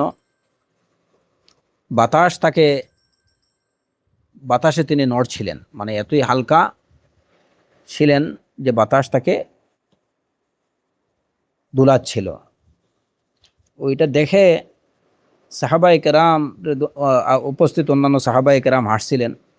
তো রাসূলুল্লাহ সাল্লাল্লাহু আলাইহি ওয়াসাল্লাম সাহাবায়ে কেরামদেরকে হাসতে দেখে জিজ্ঞেস করলেন, মিম্মা তাদহাকুন, হাসছো কেন? ক্বালু মিন দিক্কাতি সাকাইহ, আমরা হাসছি ইবনে মাসউদের এই যে পায়ের যে গোড়ালি গোড়ালি যে এত এত বারিক, এত হালকা ছোট, হ্যাঁ, ওইটা দেখে আমরা হাসছি। তো রাসূলুল্লাহ সাল্লাল্লাহু আলাইহি ওয়াসাল্লাম বললেন, ওয়াল্লাযী নাফসি বিয়াদিহি লাহুমা ফিল মিজানি আসকালু মিন উহুদ, আসকালু মিন উহুদ।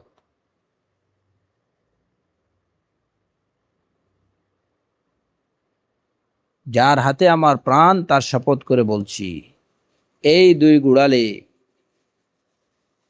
পাল্লাতে উহুদ পাহাড় থেকেও বেশি ভারী হবে। এই দুই গোড়ালি পাল্লাতে উহুদ পর্বত থেকেও ভারী হবে।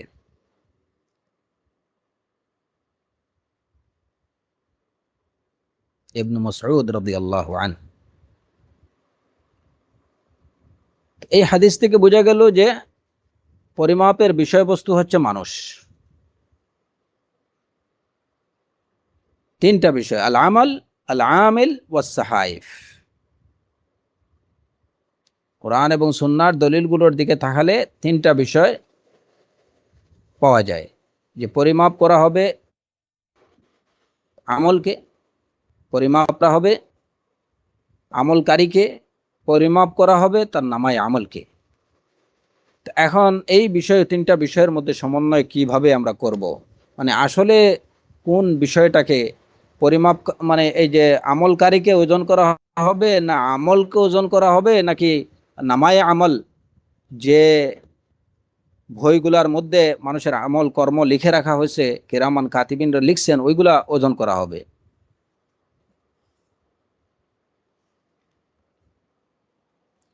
শাহ হুসাইমিন রাহিমাহুল্লাহ বলছেন যে উলামায়ে কেরামের কেউ কেউ বলছেন এই তিনটা বিষয়ের মধ্যে সমন্বয় করতে, যে বলছেন যে মানুষের মধ্যে কেউ কেউ কারো কারো আমল ওজন করা হবে, কারো কারো নামায় আমল ওজন করা হবে, আর কারো কারো কেউ কেউ এমন হবেন যে যাদেরকে ওজন করা হবে। মানে মানুষের মধ্যে কিছু মানুষকে ওজন করা হবে, কিছু আছে ওই মানুষের কর্মকে ওজন করা হবে, কিছু আছে যাদের নামায় আমলকে ওজন করা হবে। ওইভাবেই তারা এই এই বক্তব্যগুলোর মধ্যে সমন্বয় করছেন। এটা হচ্ছে কিছু সংখ্যক উলামায়ে কেরামের কথা। অন্য কিছু সংখ্যক উলামায়ে কেরামের কথা হচ্ছে যে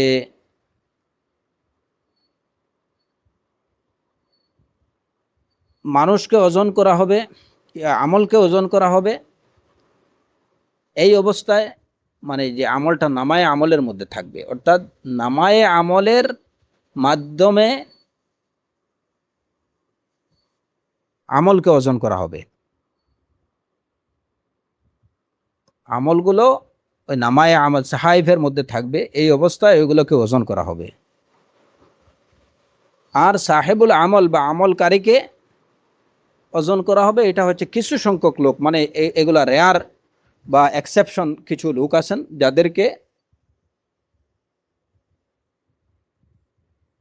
ওজন করা হবে। মানে এই এই এই বক্তব্যের সার কথা হচ্ছে যে প্রথম কিছু মানে প্রথম দলের কথা, উলামায়ে কেরামদের কিছু সংখ্যকের অভিমত হলো যে কিছু মানে আমল, কোনো কোনো লোক আছে যাদের আমলকে ওজন করা হবে, কিছু কিছু লোক আছেন যাদের নামায় আমলকে ওজন করা হবে, আর কিছু কিছু লোক আছেন যাদেরকে সরাসরি ওজন করা হবে। আর দ্বিতীয় বক্তব্যের সার কথা হচ্ছে যে আমলকে নামায় আমলের মধ্যে রেখে ওজন করা হবে, আমলকে নামায় আমলের মধ্যে রেখে ওজন করা হবে, এই হচ্ছে একটা। আর কিছু লোক আছেন যাদেরকে সরাসরি ওজন করা হবে।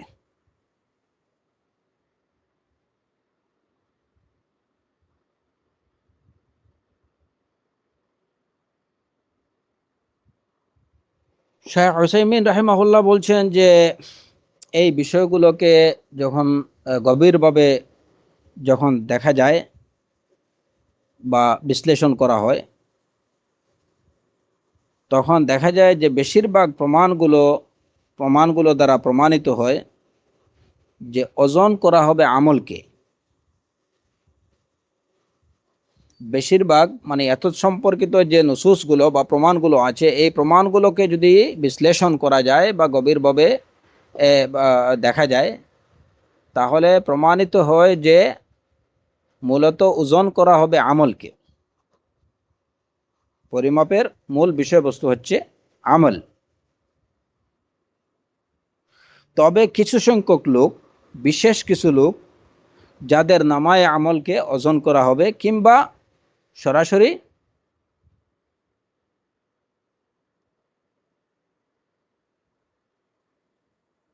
তাদেরকে ওজন করা হবে। তার মানে সাধারণভাবে মানুষের আমলকে, এই তৃতীয় বক্তব্যের সার কথা হচ্ছে, যেটা শেখ হোসেন রাহিমাহুল্লাহ বলছেন, যে গৌর ফিকির করে, চিন্তা ফিকির করে দলিল প্রমাণের ভিত্তিতে যে বিষয়টা দলিল প্রমাণের ভিত্তিতে যে বিষয়টা প্রমাণিত হয়, সেটা হচ্ছে যে সাধারণভাবে ওজন করার বা পরিমাপ করা হবে আমলকে। তবে বিশেষ কিছু ক্ষেত্রে বা বিশেষ কিছু লোকের নামায়ে আমলকে ওজন করা হবে, এবং বিশেষ কিছু লোককে সরাসরি তাদেরকে ওজন করা হবে।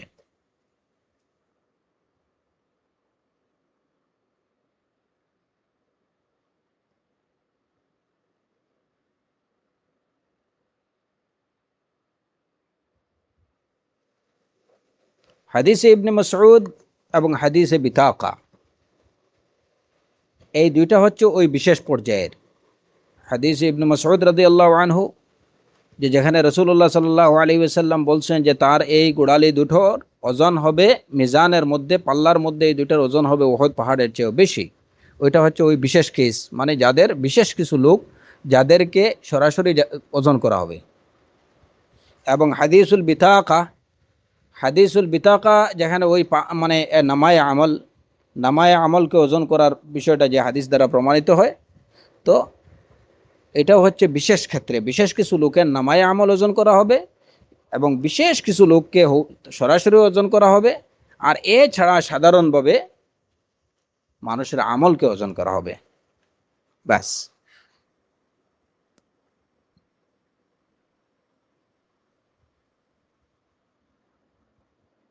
আচ্ছা, এখানে ওই যে যারা আমাদের ইখওয়ানদের মধ্যে যারা কিছুটা আরবি জানেন, তাদের মনের মধ্যে একটা প্রশ্ন আসতে পারে,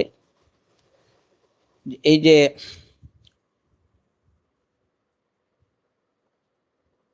কোরআনে কারীমের এই আয়াত, ফামান সাকুলাত মাওয়াজিনুহু ফাউলাইকা হুমুল মুফলিহুন, ফামান সাকুলাত মাওয়াজিনুহু ফাউলাইকা হুমুল মুফলিহুন, এই সূরাতুল আরাফের 8 নম্বর আয়াত। আরবি ভাষা জানেন যারা, তাদের মনের মধ্যে যে প্রশ্নটা আসতে পারে, যে এই জায়গাতে আমরা দেখি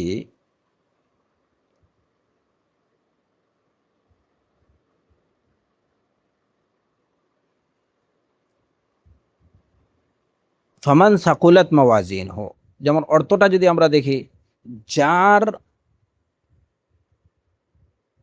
ওজনগুলো ভারী হবে,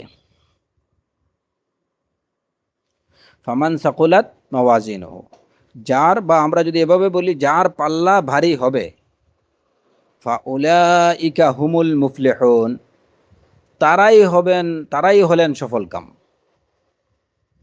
এখন প্রশ্নটা হলো এই জায়গায় যে আমরা প্রথমে বললাম যার পাল্লা ভারী হবে, তাহলে তো পরবর্তী কথা হচ্ছে সেই হবে সফলকাম, কিন্তু আয়াতের অর্থ হচ্ছে ফাউলাইকা হুমুল মুফলিহুন, পরবর্তী অংশটা প্লুরাল ব্যবহার করা হয়েছে, ফাউলাইক, তারাই হলেন মুফলিহুন। মুফলিহুন এটা জামার সিগা।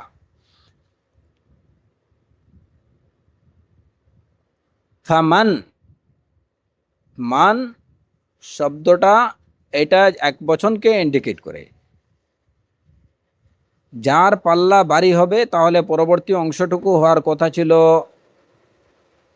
যে ফাহাদা হুয়াল মুফলিহ আও যালিকা হুয়াল মুফলিহ, কিন্তু এটা না বলে এখানে বলা হয়েছে ফাউলাইকা হুমুল মুফলিহুন, তারাই হলেন সফলকাম।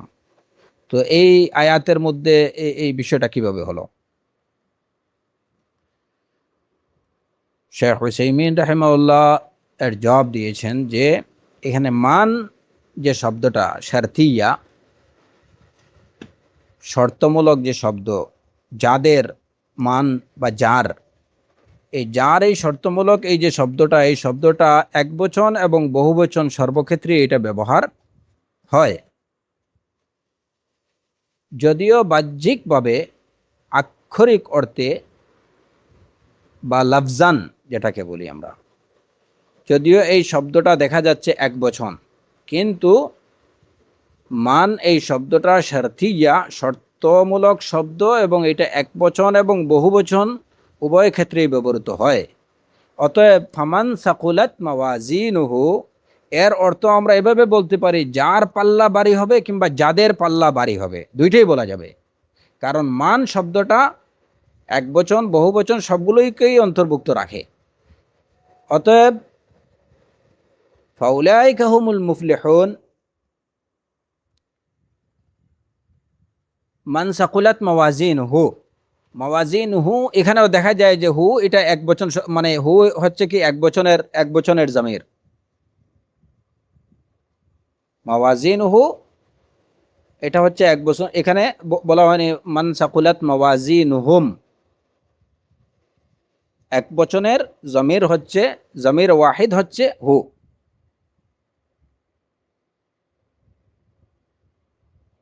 তো এখানে একবচন ব্যবহার করা হয়েছে ওই অর্থে যে মান শব্দটা এই যে মানে শর্তমূলক এই শব্দটা লফজান আক্ষরিক অর্থে এটা একবচন, ওই অর্থে মাওয়াজিনুহু এই জমির ওয়াহিদ ব্যবহার করা হয়েছে, একবচনের জমির ব্যবহার করা হয়েছে তার লফজের বিবেচনায়, শব্দর বাহ্যিকভাবে বাহ্যিক শব্দ বিবেচনায়।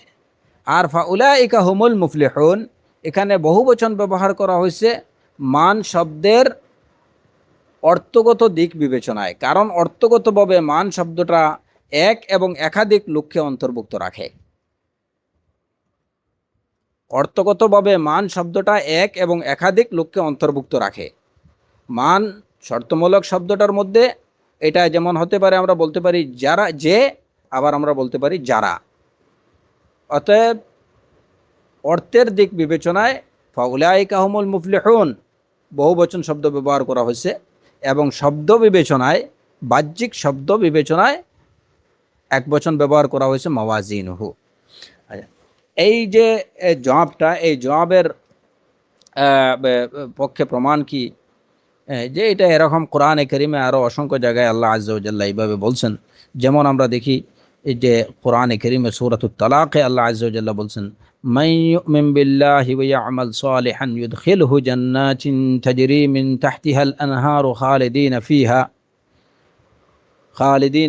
আবাদা قد أحسن الله له رزقا। আয়াতের তরজমার দিকে লক্ষ্য করেন, মান ইউমিন বিল্লাহি ওয়া ইয়ামাল সালিহান ইউদখিলহু জান্নাতিন তাজরি মিন তাহতিহাল আনহারু খালিদিনা ফিহা আবাদা قد أحسن الله له رزقا। যে আল্লাহর প্রতি বিশ্বাস স্থাপন করবে, নেক আমল করবে, ইউদখিলহু জান্নাত তাকে আল্লাহ জান্নাতে প্রবেশ করাবেন, তাজরি মিন তাহতিহাল আনহার যার তলদেশে নদী প্রবাহিত, খালিদিনা ফিহা আবাদা, খালিদিনা ফিহা আবাদা। প্রথমত বলা হলো যে আল্লাহর প্রতি বিশ্বাস স্থাপন করবে, বিশ্বাস পোষণ করবে, নেক আমল করবে, আল্লাহ তাকে জান্নাতে প্রবেশ করাবেন যে জান্নাতের তলদেশে নদী প্রবাহিত।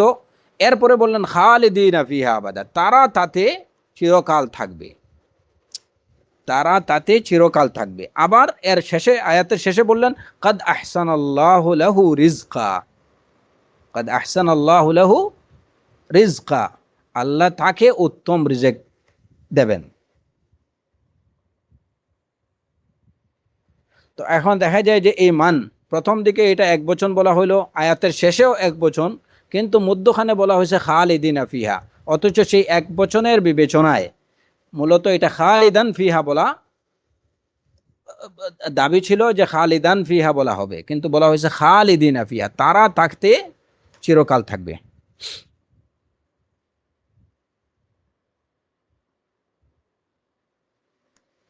তো এটা কেন? যে মান শব্দটা হচ্ছে এমন, এই যে মান ইউমিন বিল্লাহ, মান ইউমিন বিল্লাহ, মান শব্দটা এমন যে এটা একবচন এবং বহুবচনের ক্ষেত্রে ব্যবহৃত হয়। এটা একবচন যেমন বোঝায়, বহুবচনও বোঝায়। মানের অর্থ আমরা যে বলতে পারি, আবার যারাও বলতে পারি, হতে পারে। মানের মধ্যে অর্থগতভাবে এটা বহু বচন, অনেকগুলো লোক এর অন্তর্ভুক্ত। অতএব এখানে যে যে আয়াতে বলা হলো ফামান সাকুলাত মাওয়াজিনহু ফাউলাইকা হুমুল মুফলিহুন, এটা এইভাবেই যে প্রথম দিকে এক বচন ব্যবহার করা হয়েছে, মাওয়াজিনহু বলা হয়েছে, এটা তার শব্দ বিবেচনায়, এবং ফাউলাইকা হুমুল মুফলিহুন সেটা বলা হয়েছে তার অর্থ, মান শব্দের অর্থ বিবেচনায়, কারণ অর্থগতভাবে ওইটা অনেকগুলো লোককে অন্তর্ভুক্ত রাখে না।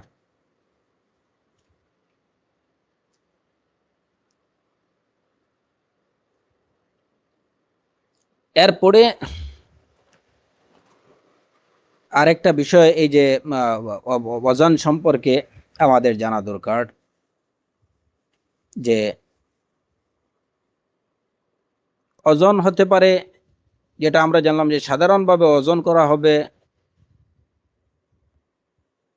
আমলকে, বিশেষ কিছু ক্ষেত্রে সাহাইফুল আমাল বা নামায় আমলকে ওজন করা হতে পারে, এবং বিশেষ কিছু মানুষকে সরাসরি ওজন করা হতে পারে। মানুষের যে নামায় আমল যেটা লেখা হয়, সেই নামায় আমলের মধ্যে কি লেখা হয়, যেগুলো ইয়াউমাল কিয়ামা প্রদর্শিত হবে, মানুষ দেখবে, এবং ক্ষেত্র বিশেষে যেগুলো ওজন করা হবে, সেই নামায় আমলের মধ্যে লেখা হবে কিরামান কাতিবিনরা লিখতেছেন, তারা কি লিখেন, কখন লেখেন।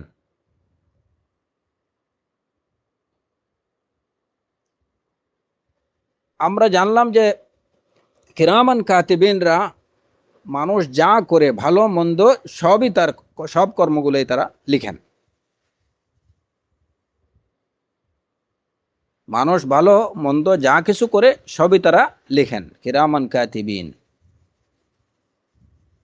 ওয়া ইন্না আলাইকুম লাহাফিজিন কিরামান কাতিবিন ইয়ালামুনা মা তাফআলুন। এই ভালো এবং মন্দটা মানুষ মানে কখন এই ভালো মন্দগুলা লেখা হয়,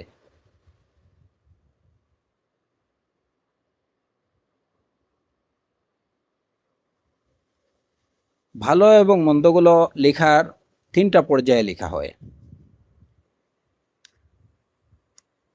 প্রথমত মানুষ যখন, যেমন ভালো কাজগুলোর বিষয়ে, প্রথমত আমরা ভালো কাজগুলোর বিষয়ে বলি, ভালো কাজগুলো লেখা হয় যে ভালো কাজগুলো মানুষ করে, যে ভালো কাজগুলো মানুষ করে নেয়, সম্পাদন করে নেয়, ওইগুলা লেখা হয়। যে ভালো কাজগুলোর নিয়ত বা সংকল্প মানুষ করে, ওইগুলোও কিন্তু লেখা হয়। আর যে ভালো কাজগুলোর মানুষ করতে যায় করেনি, করার ইচ্ছা পোষণ করছে, একটা হচ্ছে যে ভালো কাজের নিয়ত করছে, এখানে নিয়ত করা এবং করতে যাওয়া, এই দুইটা তার নিয়তের মধ্যেই রয়ে গেছে।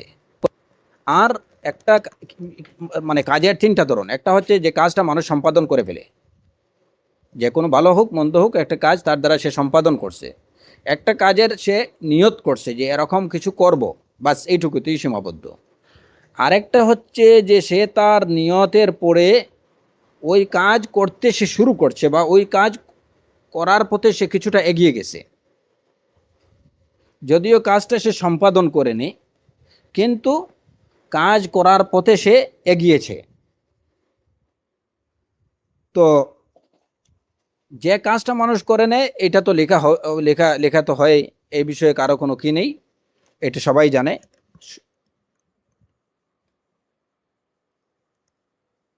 যে কাজের নিয়ত মানুষ করে, ভালো কাজের কোনো নিয়ত যদি করে, তাহলে সেটাও কিন্তু ভালো হিসাবে লেখা হয়, সেটা ভালো হিসাবে লেখা হয়। কিন্তু এইখানে ভালো হিসাবে লেখা হয় বলতে, সে ভালো নিয়তের প্রতিদান এই যে ভালো হিসাবে লেখা হয়, এর দ্বারা সে ভালো নিয়তের যে প্রতিদান, ভালো নিয়ত পোষণ করার জন্য যে প্রতিদান পাওয়ার যোগ্যতা পাওয়ার দাবি রাখে, সেটা সে পায়।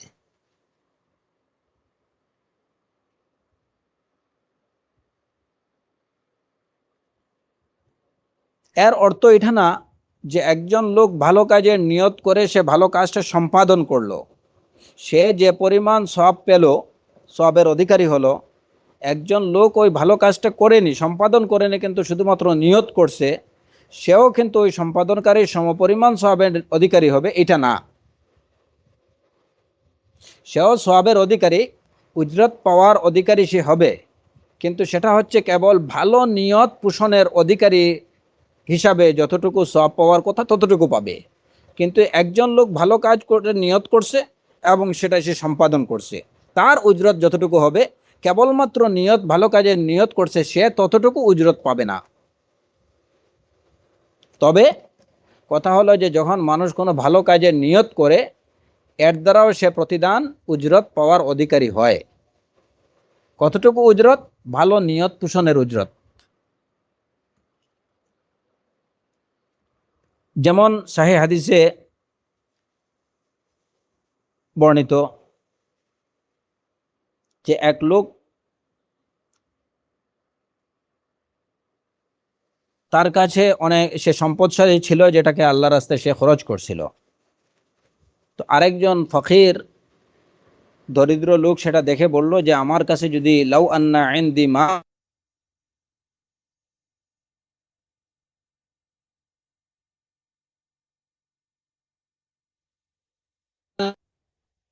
সেভাবে ভালো কাজে ব্যয় করতাম, ওই লোক যা করছে আমি সেটা করতাম। একথা শুনে قال النبي صلى الله عليه وعلى آله وصحبه وسلم فهو بنيته فأجرهما سواء فهو بنيته, সে তার নিয়ত যেরকম করছে ওই রকমই পাবে। ফাজরুহুমা সাওয়া, এদের দুইজনের উজরত সমান। এখন দুইজনের উজরত সমান কিসের মধ্যে? ফাহুয়া বিনিয়াতিহি, ওই লোকের, যে লোক তার মালকে আল্লাহর পথে ব্যয় করছে, সে তার উত্তম নিয়তের দ্বারা যতটুকু সওয়াবের অধিকারী হয়েছে, এই লোক এই নিয়ত পোষণের দ্বারা ততটুকু উজরতের অধিকারী হয়েছে। অর্থাৎ নিয়ত পোষণ, উত্তম কাজের নিয়ত পোষণের জন্য যে সওয়াব, এই সওয়াব এরা এই দুইজনেরই সমান। কিন্তু এর অর্থ এটুকু না যে ওই লোক ভালো কাজ নিয়ত করে আল্লাহর রাস্তায় ব্যয় করা, নিয়ত করে আল্লাহর রাস্তায় ব্যয় করে সে যতটুকু উজরত পাইছে, এই লোকটাও ব্যয় না করেই ততটুকু উজরত পেয়ে গেছে, সেটা না। নিয়তের দিক থেকে দুইজনের উজরা সমান, দুইজন সমান প্রতিদানের অধিকারী, কারণ উনিও ভালো কাজের নিয়ত করছে, উনিও ভালো কাজের নিয়ত করছে। দুইজন আজরের মধ্যে সমান না, এই কথাটা এর প্রমাণ কি? এর প্রমাণ হচ্ছে যে ফুকারায়ে মুহাজিরিন, ওই যে দরিদ্র মুহাজির সাহাবাই কেরাম রসুল্লাহ সাল্লাল্লাহু আলাইহি ওয়াসাল্লামের কাছে এসে যখন বললেন, ইয়া রাসূলুল্লাহ ইন্না আহলাদ দুসুর সাবাকুনা, সম্পদশালীরা তো আমাদের থেকে এগিয়ে গেছে। ফাকাল লাহুম সাল্লাল্লাহু আলাইহি ওয়াসাল্লাম তুসাব্বিহুন ওয়া তাহমাদুন ওয়া তুকাব্বিরুন দুবুরা কুল্লি সালাতিন সালাসান ওয়া সালাসিন,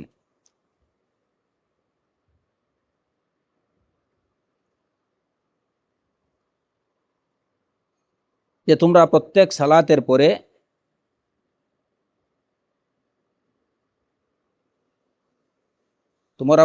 সালাতের পরে তাসবিহ করবে, তাহমিদ করবে, তাকবীর বলবে 33 বার করে। অর্থাৎ প্রত্যেক সালাতের পরে সুবহানাল্লাহ 33 বার, আলহামদুলিল্লাহ 33 বার, আল্লাহু আকবার 33 বার বলবে, বাস। রাসূলুল্লাহ সাল্লাল্লাহু আলাইহি ওয়াসাল্লাম তাদেরকে এই আমল বলে দিলেন। ফালাম্মা সামিআল আগনিয়াউ বিযালিক ফাআলু মিসলাহ, সম্পদশালী সাহাবায়ে কেরাম যখন রাসূল সাল্লাল্লাহু আলাইহি ওয়াসাল্লামের এই কথাটা জানতে পারলেন যে তিনি ফুকারায়ে মুহাজিরিন যারা তাদেরকে এই আমল বলে দিয়েছেন, তখন তারাও প্রত্যেক সালাতের পরে এই তাসবিহগুলো, তাসবিহ, তাহমিদ এবং তাকবীর করতে শুরু করলেন। এইটুকু জেনে এই এই ফুকারা সাহাবায়ে কেরাম যারা, ফুকারায়ে মুহাজির সাহাবা কেরাম যারা, তারা আসলেন রাসূলুল্লাহ সাল্লাল্লাহু আলাইহি ওয়াসাল্লামের কাছে, এসে বললেন যে হে আল্লাহ রসুল, এখন আমাদের এই এই যে আমল আপনি আমাদেরকে বলে দিয়েছিলেন, এইটা তো ওই ধনী সাহাবারাও কেরাম করতে শুরু করছেন, তো এরা তো এখনো তারা আমাদের থেকে এগিয়ে আছেন।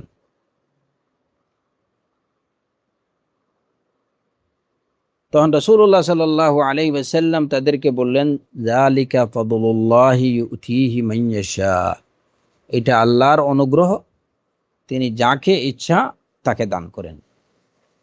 তো এখানে এই হাদিসটা আমাদের মানে বিষয়বস্তুর পক্ষে প্রমাণ কিভাবে, যে তারা পরবর্তীতে ফুকারা মুহাজিরিন সাহাবায়ে কেরাম এসে যখন রাসূল সাল্লাল্লাহু আলাইহি ওয়াসাল্লামকে বললেন যে আমাদের এগিয়ে যাওয়ার জন্য যেটা বলছিলেন ওই আমল তো তারাও করতে শুরু করছেন, আমরা তো কোনোভাবেই তাদের থেকে এগিয়ে যেতে পারছি না। তো রাসূল সাল্লাল্লাহু আলাইহি ওয়াসাল্লাম তাদেরকে এইটুকু বলেননি যে তোমরা তোমাদের ইন্টেনশনের দ্বারাই তারা যে পরিমাণ সওয়াবের অধিকারী হচ্ছেন তোমরাও সেই পরিমাণ সওয়াবের অধিকারী হচ্ছ, এইটুকু বলেননি। বরঞ্চ পরবর্তীতে তিনি কি বললেন, যে এটা হচ্ছে আল্লাহর অনুগ্রহ, যালিকা ফাদলুল্লাহি ইউতিহি মান ইয়াশা, আল্লাহ যাকে ইচ্ছা দান করেন, এখানে কিছু করার নেই। এই হাদিস দ্বারা প্রমাণ, যদি শুধুমাত্র নিয়তের দ্বারা কর্ম সম্পাদনকারী, ভালো কর্ম সম্পাদনকারী যতটুকু সওয়াবের অধিকারী হয়, কেবল উত্তম কর্মের নিয়ত পোষণের দ্বারা ততটুকু সওয়াবের অধিকারী যদি হওয়া যেত, তাহলে রাসূলুল্লাহ সাল্লাল্লাহু আলাইহি ওয়াসাল্লাম এই সমস্ত দরিদ্র সাহাবায়ে কেরামদেরকে বলতেন যে তোমরা এই যে ভালো কাজের নিয়ত করছো, এতে করেই তোমরা তাদের সমপরিমাণ সওয়াবের অধিকারী হয়ে যাচ্ছ, আর কোনো দুশ্চিন্তার কারণ নেই। এটা বলেননি, বলছেন যালিকা ফাদলুল্লাহি ইউতিহি মান ইয়াশা, এটা আল্লাহর অনুগ্রহ, আল্লাহ যাকে ইচ্ছা দান করেন।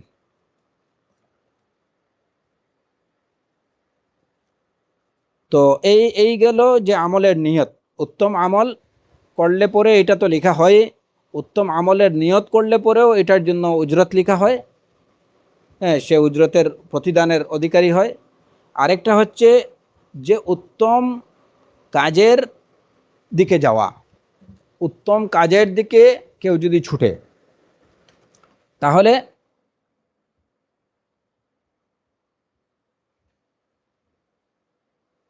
তাহলেও সে কিন্তু তার জন্য এটা তার হাসানাতের মধ্যে লেখা হয়। যদি কেউ উত্তম কাজের দিকে ছুটে তাহলে এটাও তার হাসানাতের মধ্যে, উত্তম কর্মের মধ্যে লেখা হয়, কর্ম হিসাবে লেখা হয়। যেমন একজন লোক ভালো কাজ করার উদ্দেশ্যে রওনা দিল, কিন্তু সে সেটা করতে পারল না, যে কোনো একটা প্রতিবন্ধক সৃষ্টি হয়ে গেল, সে ওই কাজটা সম্পন্ন করতে পারেনি, তাহলে এই কাজটাও তার হাসানাতের মধ্যে লিখিত হয়, উত্তম কর্মের মধ্যে লিখিত হয়। যেমন কোরআনে কারীমে আল্লাহ আযজা ওয়া জাল্লা বলেছেন সূরাতুন নিসাতে, ওমান ইয়াখরুজ মিন বাইতিহি মুহাজিরান ইলাল্লাহি ওয়া রাসূলিহি সুম্মা ইউদরিকহুল মাউত ফাকাদ ওয়াকা আজরুহু আলাল্লাহ, যে তার গড় থেকে হিজরত আল্লাহর দিকে এবং তার রাসূলের দিকে হিজরতের উদ্দেশ্যে যে তার ঘর থেকে বের হয়, সুম্মা ইউদরিকহুল মাউত, এরপর মৃত্যু তাকে পেয়ে যায়, ফাকাদ ওয়াকা আজরুহু আলাল্লাহ, তার আজার আল্লাহর জন্য, তাকে উজরত দেয়া এটা আল্লাহর জন্য,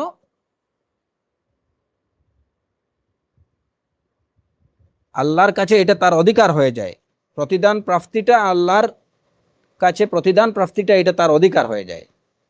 ফাকাদ ওয়াকা আজরুহু আলাল্লাহ। এখন ওই লোক ঘর থেকে বের হলো আল্লাহ এবং তার রসুলের উদ্দেশ্যে হিজরতের জন্য, কিন্তু সে করতে পারেনি, প্রতিমধ্যে সে মারা গেল, সে তার কাজটা সম্পন্ন করতে পারেনি। কিন্তু আল্লাহ আযজা ওয়া জাল্লা বলছেন যে তার অধিকার, তার উজরত প্রতিষ্ঠিত হয়ে গেছে, সে এটা আল্লাহর কাছ থেকে পাওয়ার অধিকারী হয়ে গেছে। ফাকাদ ওয়াকা আজরুহু আলাল্লাহ। শেখ হুসাইমিন রাহিমাহুল্লাহ বলছেন, ওয়াহাদিহি বুশরা লিতালাবাতিল ইলম, তালিবুল ইলমের জন্য এটা হচ্ছে সুসংবাদ। যখন ইযা নাওয়াল ইনসান আন ইয়াতলুবাল ইলম ওয়া হুয়া ইউরিদু আন ইয়ানফা আন নাস বিইলমিহি ওয়া ইয়াযুব্বা আন সুন্নতি রাসূলি সাল্লাল্লাহু আলাইহি ওয়াসাল্লাম ওয়া ইউনশিরা দীন আল্লাহি ফিল আরদ সুম্মা লাম ইয়াকদির লাহু যালিক বিআন মাতা মাসালান ওয়া হুয়া ফি তালাবিহি ফাইন্নাহু ইউকতাব লাহু আজরু মা নাওয়াহু ওয়া সাআ ইলাইহি। একজন লোক যদি ইলমে দ্বীন অর্জনের পথে চলে, তার উদ্দেশ্য যদি এই হয়ে থাকে যে সে ইলমে দ্বীন অর্জন করবে, এর দ্বারা সে মানুষকে ফায়দা পৌঁছাবে, রাসূল সাল্লাল্লাহু আলাইহি ওয়াসাল্লামের সুন্নাত সংরক্ষণ করবে, আল্লাহর দ্বীনকে জমিনে প্রচার করবে, কিন্তু এরপরে সে যদি এটার উপরে সক্ষম না হয়, যেমন সে মৃত্যুবরণ করলো। একজন তালিবুল ইলম ইলমে দ্বীন শিখতে শুরু করছে এই উদ্দেশ্যে, কিন্তু সে কিছু সম্পন্ন করতে পারেনি, মাত্র শুরু করছে, ইতিমধ্যেই সে হয়তো অসুস্থ হয়ে পড়ছে কিংবা সে মারা গেছে, এ ধরনের যে কোনো কারণে সে সেটা সম্পন্ন করতে পারেনি, তাহলে সে যে কাজের নিয়ত করছে এবং যে কাজের পথে সে যে কাজটা করতে শুরু করছে, ওই কাজের পরিপূর্ণ সওয়াব সে পেয়ে যাবে, পরিপূর্ণ সওয়াব সে পেয়ে যাবে।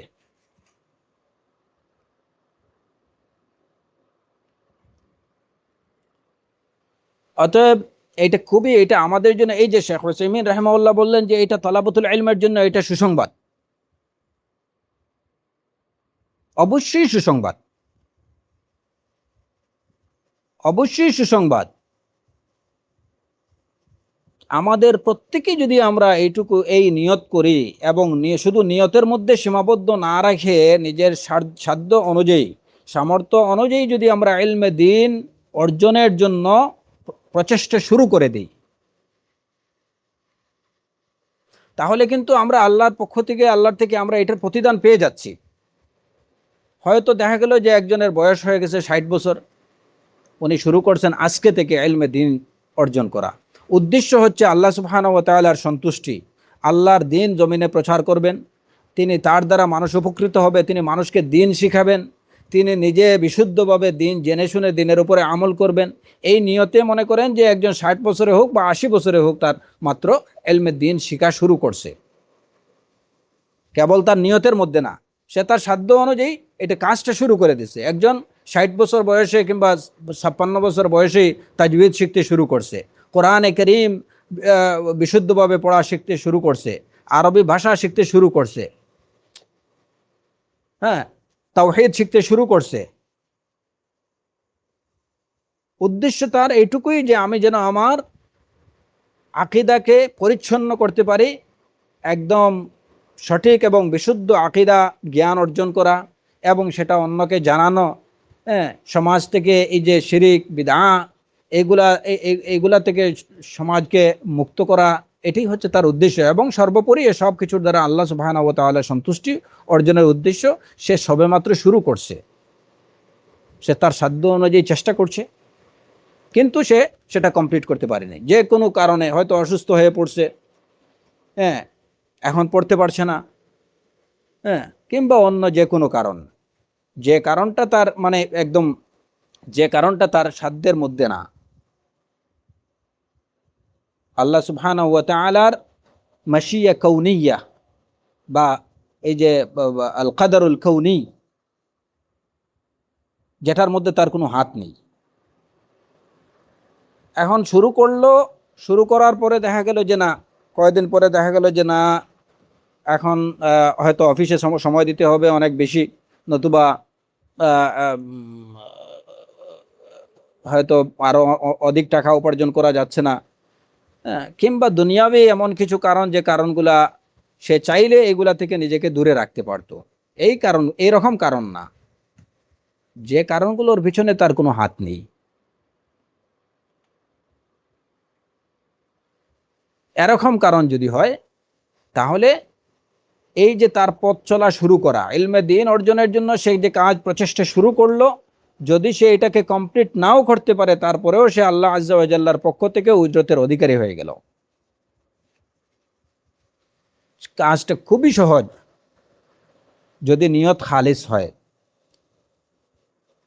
যে আপনি আপনার নাম তলাবাতুল ইলমের মধ্যে, তলাবাতুল ইলম তুল্লাবুল ইলমদের মধ্যে আপনার নাম আপনি অন্তর্ভুক্ত করতে পারছেন, বিশেষ করে আল্লাহ সুবহানাহু ওয়া তাআলার কাছে, যদি আপনি কায় মনে খালিস নিয়তে দিন শিকার দৃঢ় সংকল্প পোষণ করে এর জন্য প্রয়োজনীয় ইনিশিয়েটিভ আপনি নিয়ে নেন, আপনি প্রচেষ্টা শুরু করে দেন, তাহলে আল্লাহ আজ্জা ওয়া জাল্লার কাছে আপনি তালিবুল ইলম হিসাবে গণ্য হবেন। আল্লাহর থেকে আপনি তালিবুল ইলমের উজরা, যেটা ওই উজরাতের অধিকারী আপনি হয়ে যাবেন। এই জন্য আমি আমাদের ইখওয়ান এবং আখাওয়াতদের এবং সর্বাগ্রে আমি আমার নিজেকে বলছি যে আমরা প্রত্যেকেই যেন দৃঢ় সংকল্প করি যে অবশ্যই আমাকে ইলমে দ্বীন অর্জন করতে হবে, ইলমে দ্বীন অর্জন করতে হবে, এবং সেটা বিশুদ্ধ সোর্স থেকে বিশুদ্ধভাবে। ইলমে দ্বীনের নামে যদি কেউ এখন হয়তো বিদআ, খুরাফাত এবং বাতিল আকীদাগুলো যদি শিখতে শুরু করে, তাহলে সে কিন্তু এই উজরতের অধিকারী হবে না। বিশুদ্ধ সূত্র থেকে বিশুদ্ধ জ্ঞান, ইলমে দ্বীনের বিশুদ্ধ জ্ঞান অর্জনের জন্য দৃঢ় সংকল্প করা, এবং তোর জন্য সঠিক প্রচেষ্টা, সঠিক পথে সঠিক প্রচেষ্টা শুরু করা। আমরা প্রত্যেকেই যেন এটা, যারা এখনো নিয়ত করেন না তারা যেন এই মুহূর্তে এই নিয়ত করে নেন, এবং এর জন্য এখন থেকেই যেন প্রস্তুতি শুরু করেন। কারণ আপনি জানেন না আগামীকালের সূর্য আপনি পাবেন কিনা, দেখতে পাবেন কিনা। তো এই সহজ, অতি সহজ একটা বিষয়কে কেন আপনি এই হাতছাড়া করবেন? এই সুবর্ণ সুযোগকে হাতছাড়া করার কি দরকার? আমি যদি এই মুহূর্তেই নিয়ত করি যে আমি ইলমে দ্বীন, আমি আমার মৃত্যুর আগে ইলমে দ্বীন আমি পুরোপুরি অর্জন করব, আমি এই মুহূর্তেই যদি শুরু করি, নেক আমল করতে শুরু করি, আমি এই মুহূর্ত থেকে যদি তাওহীদের বিষয়গুলো, যে হ্যাঁ তাওহীদ, সঠিক তাওহীদ কি, আমি তাওহীদের জ্ঞান অর্জন করার জন্য আমি রাতেই যদি হয়তো আমি কিছুটা পড়তে শুরু করি, তাহলে এর দ্বারা কিন্তু আমি আল্লাহ সুবহানাহু ওয়া তাআলার কাছে তালিবুল ইলম হিসাবে গণ্য হচ্ছি, এবং তার থেকে তালিবুল ইলমের উজরত পাওয়ার অধিকারী হচ্ছি। এই জন্য সময় নষ্ট করা কোনোভাবেই এটা বুদ্ধিমানের কাজ হবে না। আল্লাহ সুবহানাহু ওয়া তাআলা আমাদের প্রত্যেককেই সঠিক ইলমের পথে চলার, সঠিক ইলমে দ্বীন অর্জন করার, হ্যাঁ, এবং সঠিক সূত্র থেকে বিশুদ্ধ জ্ঞান অর্জন করার, এটা এই বিষয়টার প্রতি অবশ্যই সবাইকে খেয়াল রাখতে হবে। কারণ ইলমে দ্বীনের নামে বিভিন্ন বাতিল বিষয়গুলো এখন মার্কেটে অ্যাভেলেবল। কোরআন এবং সুন্নাহর নামে একদম পিওর বিদআত, পিওর খুরাফাত বাজারে ব্যাপকভাবে বিদ্যমান আমাদের সমাজে। অতএব দ্বীন শেখার জন্য আগ্রহ পোষণ এবং প্রচেষ্টা শুরু করার শুরুতেই এই বিষয়টা খেয়াল রাখতে হবে যে এই জায়গাতে যেন আমি শুরুতেই প্রতারিত না হই, শুরুতেই প্রতারিত না হই। আজকে শত সহস্র মুসলমান যারা হয়তো নিয়তের দিক থেকে বা তারা আসলে প্রকৃত অর্থে তারা দিন শিখতে চাইছেন, আল্লাহ বিরুদ্ধে অর্জন করতে চাইছেন, দিনদার হতে চাইছেন, কিন্তু দুর্ভাগ্যবশত তারা ভুল পথে সেটা শুরু করছেন।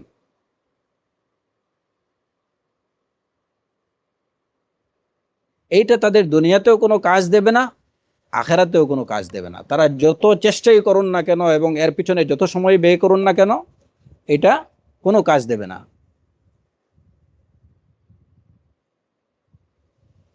তো এই সংকল্প এবং ইলমে দ্বীন অর্জনের যে প্রচেষ্টা, এই প্রচেষ্টার শুরুতে প্রত্যেককে এই বিষয়টা নিশ্চিত হতে হবে যে আমি যে পথে এই প্রচেষ্টা শুরু করছি, এই পথটা এবং এই পদ্ধতিটা সঠিক এবং বিশুদ্ধ। বাস, এটাই হয়ে গেল। এখন কেউ যদি তাওহীদ শিখতে শুরু করে, আজকে এই যে তথাকথিত বিভিন্ন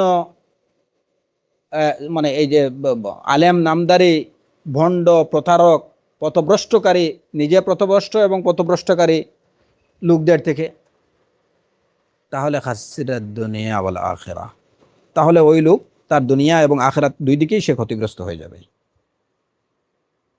তো আপনি শুধুমাত্র যে ইলমে দ্বীন কোরআন আর সুন্নাহর এই সাইনবোর্ড, এই যে অনেকে আছে দুআত ইলা আবওয়াবি জাহান্নাম, দ্বীনের নামে আপনাকে ডাকছে এরা জাহান্নামের দিকে, এদের থেকে সাবধান। আপনি যে কোনো একটা বই পেলেন, একটা ধর্মীয় বই, তার মানে এইখানে ধর্ম সম্পর্কে সঠিক ধারণাগুলো দেয়া আছে বা সঠিক বিষয়গুলো লেখা আছে, এইটা ভাবার কোনো কারণ নেই। কারণ আমাদের দেশে, আমাদের সমাজে ধর্মীয় বইয়ের নামে যে বইগুলা বাজারে প্রচলিত, এবং শুধু প্রচলিত না, বহুল পরিচিত, এই বইগুলার বেশিরভাগই হচ্ছে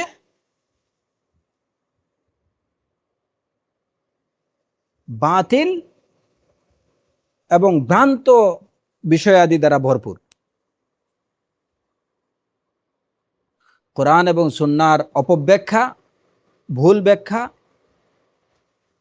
কিংবা সব এই যে মানে প্রবৃত্তি তাড়িত কথাবার্তা দ্বারা, প্রমাণহীন কথাবার্তা, কোরআন এবং সুন্নাহর বিশুদ্ধ প্রমাণ ছাড়া কথাবার্তা দ্বারা ভরপুর। সুতরাং আপনি ইলমে দ্বীন শিখবেন, এই উদ্দেশ্যে এরকম কোনো বই যদি আপনি চয়েস করেন, তাহলে আপনি লুজারার হয়ে যাবেন। কিংবা এ ধরনের কোনো আলেমের কাছে আপনি যান যারা নিজে পথভ্রষ্ট এবং অন্যকে পথভ্রষ্টকারী, সকল্ড আলেম, সকল্ড তালিবুল ইলম, তাহলে আপনি আপনার দুনিয়া এবং আখিরাত দুই দিকেই আপনি ক্ষতিগ্রস্ত হবেন। তো এই বিষয়টা হচ্ছে খুবই ইম্পর্ট্যান্ট। আপনি ভালো কাজের নিয়ত করবেন, ইলমে দ্বীন অর্জনের নিয়ত করবেন, দৃঢ় সংকল্প আপনাকে থাকতে হবে, আপনাকে প্রচেষ্টা শুরু করতে হবে, এবং এই প্রচেষ্টা শুরুতে এই বিষয়টা এনশিওর করতে হবে যে আমি সঠিক জায়গা থেকে সঠিক জিনিসটা শিখতেছি। বাস, হয়ে গেল। এখন আপনি যতটুকুই শিখতে পারেন, আপনি আল্লাহ আজ্জা ওয়া জাল্লার কাছে তালিবুল ইলম হিসাবে গণ্য হবেন, এবং আপনি আল্লাহর কাছে উত্তম প্রতিদানের অধিকারী হয়ে যাবেন। আল্লাহ আজ্জা ওয়া জাল আমাদেরকে সবাইকে সেই তৌফিক দান করুন। তো এই হচ্ছে হাসানাতগুলো, মানে যদি কেউ ভালো কাজ করে, ভালো কাজের নিয়ত করে, কিংবা ভালো কাজের নিয়ত করে সেটা অর্জনের প্রতি অগ্রসর হয়, তাহলে তার এই কাজগুলো হাসানাত হিসাবে, সৎকর্ম হিসাবে লিপিবদ্ধ হবে। এমনিভাবে ওই যে মন্দ কাজ, কোন বিষয়গুলো মন্দ কাজ হিসাবে লিপিবদ্ধ হয়?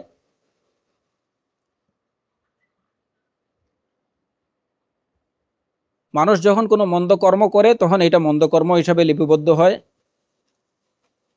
যে মন্দ কাজটা মানুষ করতে চায় এবং ওই যে করার দিকে এগিয়ে চলে, ওই কাজটাও মন্দ কাজ হিসাবে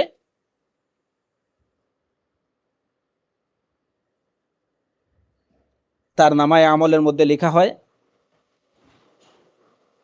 এবং যে কাজের ইন্টেনশন, যে মন্দ কাজের ইন্টেনশন এবং যে মন্দ কাজের আগ্রহ পোষণ করে,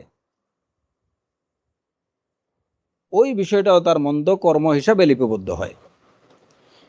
প্রথম বিষয়টা, যে মন্দ কাজ যেটা করে সেটা তো মন্দ হিসাবে লিখিত হবে, বিষয়টা সুস্পষ্ট। দ্বিতীয় বিষয় হচ্ছে যে কেউ মন্দ কাজের নিয়ত করলো এবং ওই মন্দ কাজটা করার জন্য সে চেষ্টা শুরু করলো, তাহলেও ওইটা তার মন্দ কর্ম হিসাবে লিপিবদ্ধ হবে। এবং এর প্রমাণ হচ্ছে রাসূলুল্লাহ সাল্লাল্লাহু আলাইহি ওয়াসাল্লামের হাদিস, ইযাল তাকাল মুসলিমানে বিসাইফাইহিমা ফাল কাতিলু ওয়াল মাকতুলু ফিন্নার। যখন দুই মুসলিম দুইজনে তলোয়ার নিয়ে তারা সংঘর্ষে লিপ্ত হবে, ফাল কাতিলু ওয়াল মাকতুল ফিন্নার, তাহলে হত্যাকারী এবং নিহত দুইজনেই জাহান্নামে যাবে। এখন কথা হলো যে কাতিল হত্যাকারী দুজখে যাবে, বিষয়টা স্পষ্ট, কিন্তু যে নিহত হলো সে যাবে কেন? সেও কিন্তু ওকে মারার চেষ্টা করছে, যদিও বিফল হয়েছে। অতএব মন্দ কাজের প্রচেষ্টাকারী, মন্দ কাজের দিকে যে চলে, যদি কেউ চলে তাহলে ওই কাজটাও তার মন্দ কর্ম হিসাবে গণ্য হবে। হ্যাঁ, কাতিলের বিষয়টা তো সুস্পষ্ট। সাহাবায়ে কেরাম জিজ্ঞেস করলেন, ইয়া রাসূলুল্লাহ হাযাল কাতিল ফামা বালুল মাকতুল, মাকতুল জাহান্নামে যাবে কেন? ক্বালা লিআন্নাহু কানা হারিসান আলা কাতলি সাহিবিহি, সে তার সাথীকে হত্যা করার জন্য সে আগ্রহী ছিল, পারেনি। একজন এই যে মদ খাওয়ার ইচ্ছা করছে, মদ খাওয়ার জন্য সে নির্দিষ্ট জায়গায় গেছেও, হ্যাঁ, কিন্তু ঠিক যে মুহূর্তে মদ খাবে ওই সময় পুলিশ এসে তারে ধরে নিছে, তাহলে সে কিন্তু মন্দ কর্মকারী হিসাবে, এটা তার মন্দ কাজে না, মন্দ নামায় আমলে এটা লিখিত হবে, মন্দ হিসাবে লিখিত হবে, কারণ সে তার সাধ্য অনুযায়ী যতটুকু আসির চেষ্টা করছে। এখন পুলিশ যদি না যেত তাহলে সে ঠিকই ওইটা পান করত। এখানে এইটুকু বলা যাবে না যে সে তো পান করেনি, তাহলে এটা মন্দ, তার মন্দ কর্ম হিসাবে কেন লিপিবদ্ধ হবে? সে তার সাধ্যের মধ্যে যেটুকু আসলে সেটুকু করছে, অনাকাঙ্ক্ষিতভাবে এখানে একটা বাধা চলে আসছে। তো যেভাবে ভালো কর্ম একজন নিয়ত করছে এবং নিজের সাধ্য অনুযায়ী চেষ্টা করছে, অনাকাঙ্ক্ষিতভাবে কোনো কিছু, কোনো একটা অবস্টেকল তৈরি হয়ে গেছে যে কারণে সে তার ওই ভালো কাজটা কমপ্লিট করতে পারেনি, ওই জায়গাতে যেভাবে আল্লাহ আজ্জা ওয়া জাল্লা তাকে একজন নেক কর্ম সম্পাদন, মানে কর্ম সম্পাদনকারীর উজরত দিয়ে দেবেন, সে নেক কর্মকারী হিসাবে গণ্য হবে, ঠিক এমনিভাবে মন্দ কর্মের নিয়ত করছে এবং মন্দ কর্মের উদ্দেশ্যে সে চেষ্টাও করছে ওইটাকে বাস্তবায়ন করার জন্য, কিন্তু বিফল হয়েছে, সে মন্দ কর্মকারী হিসাবে গণ্য হবে। আর এই তো যেটা, যে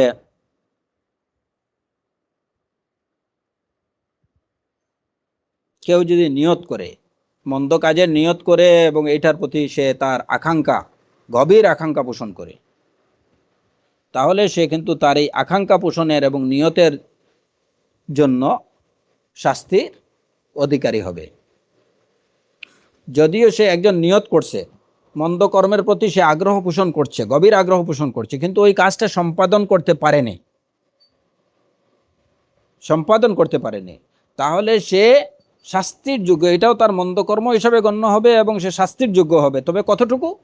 যে ব্যক্তি মন্দ কর্মের নিয়ত করছে এবং সেটাকে বাস্তবায়ন করছে, সে যতটুকু শাস্তির যোগ্য ততটুকু না, বরঞ্চ মন্দ নিয়ত করা এবং মন্দ কাজের আকাঙ্ক্ষা পোষণ করার জন্য যতটুকু শাস্তি পাওয়ার সে যোগ্য, সে ততটুকু পাবে।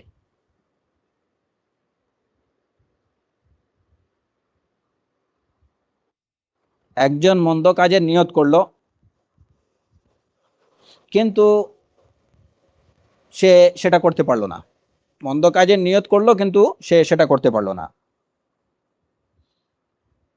তাহলে সেও কিন্তু ওই লোকের মতো বলে গণ্য হবে যে মন্দ কাজের নিয়ত করছে এবং মন্দ কাজের জন্য তার সাধ্য অনুযায়ী সে চেষ্টা করছে, মন্দ কাজ শুরু করছে কিন্তু কমপ্লিট করতে পারেনি, ওই লোকের মতো গণ্য হবে। কে? যে ব্যক্তি মন্দ কাজের নিয়ত করছে, আগ্রহ পোষণ করছে, কিন্তু সেটাকে সে ছেড়ে দিছে নিজের অক্ষমতার কারণে। যেমন একজন লোক মদ খেতে গেছে বা হিরোইন খেতে গেছে, হিরোইন খাওয়ার গভীর আগ্রহ, কিন্তু এখন সে খাওয়াটা বাদ দিছে যে প্যাকেটে টাকা নেই, কোথাও চুরিও করতে পারেনি, ডাকাতিও করতে পারেনি, প্যাকেটে টাকা নেই, এখন আর কি করবে? সে কিন্তু ওই লোকের মতো বলে গণ্য হবে যে মন্দ কাজের নিয়ত করছে এবং মন্দ কাজের জন্য তার সাধ্য অনুযায়ী চেষ্টা করছে। আর যদি একজন মন্দ কাজ ছেড়ে দেয়, যেমন একজন মন্দ কাজের নিয়ত করছে, সে মদ হিরোইন এগুলো কিছু খাবে কিংবা যে কোনো একটা মন্দ কাজ করবে, তখনই তার মধ্যে আল্লাহ সুবহানাহু ওয়া তাআলার ভয় তার অন্তরে জাগ্রত হয়েছে এবং আল্লাহর ভয়ে সে ওই কাজটা ছেড়ে দিছে, তাহলে সে হবে মাজুর, তাহলে সে হবে মাজুর। সে তার প্যাকেটে টাকা আছে, তার সাধ্য আছে ওই কাজটা, ওই মন্দ কাজটা ইমপ্লিমেন্ট করার, বাস্তবায়ন করার, কিন্তু ওইটা করেনি। যে তখন হঠাৎ করে তার মনের মধ্যে আল্লাহ সুবহানাহু ওয়া তাআলার ভয় আসছে এবং আল্লাহর ভয়ে সে ওইটা ছেড়ে দিছে, তাহলে সে হবে মাজুর, সে উত্তম প্রতিদান লাভ করবে। তার এই নিয়তটা তখন মন্দ কর্ম হিসাবে গণ্য হবে না। তো এই হলো যে যে বিষয়গুলো যে মন্দ কর্ম হিসাবে লেখা হয়। আর সর্বশেষ একটা বিষয় বলে আমরা এই যে ওজনের বিষয়টা আলোচনাটা ইনশাআল্লাহ আজকে শেষ করছি। সেটা হচ্ছে যে মানুষের যে নামায়ে আমল, তার নামায়ে আমলটা কোথায় দেয়া হবে। আমরা জানি যে এখানে তিনটা বিষয়। যারা নেক কাজ করবে তাদের নামায়ে আমল তার ডান হাতে দেয়া হবে, যারা মন্দ কাজ করবে ও আম্মা মান উতিয়া কিতাবাহু বিশিমালিহি আম্মা মান উতিয়া কিতাবাহু বিয়ামিনি, কারো যে ডান হাতে দেয়া হবে, কারো বাম হাতে দেয়া হবে। এবং কোরআনে কারীম থেকেই জানা যায় যে নামায়ে আমলটা ও আম্মা মান উতিয়া কিতাবাহু ওয়ারাআ যাহরিহি, ওয়ারাআ যাহরিহি তার পিছন দিক থেকে দেয়া হবে, তার পিছন দিকে। তাহলে নামায়ে আমলটা কোরআনে কারীমের ভাষ্য অনুযায়ী বোঝা গেল যে নামায়ে আমল দেওয়ার পদ্ধতি হচ্ছে তিনটা, হাতে দেওয়ার পদ্ধতি হচ্ছে তিনটা। একটা হচ্ছে ডান হাতে, একটা হচ্ছে বাম হাতে, আর একটা হচ্ছে পিছন দিকে, মিন ওয়ারাই যাহরি।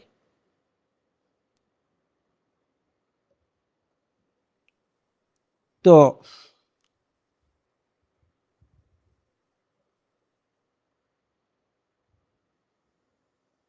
এখানে এই বিষয়টা মানে আমরা কিভাবে বুঝবো যে আসলে প্রকৃত অর্থে কয়ভাবে নামায়ে আমল দেয়া হবে। মানুষ কি ডান হাতে, তো আসহাবুল ইয়ামিন যারা তারা তাদের ডান হাতে নামায়ে আমল পাবে, আসহাবুল শিমাল যারা তারা বাম হাতে নেবে। কিন্তু ওরা জাহরিহি যারা, এরা কারা?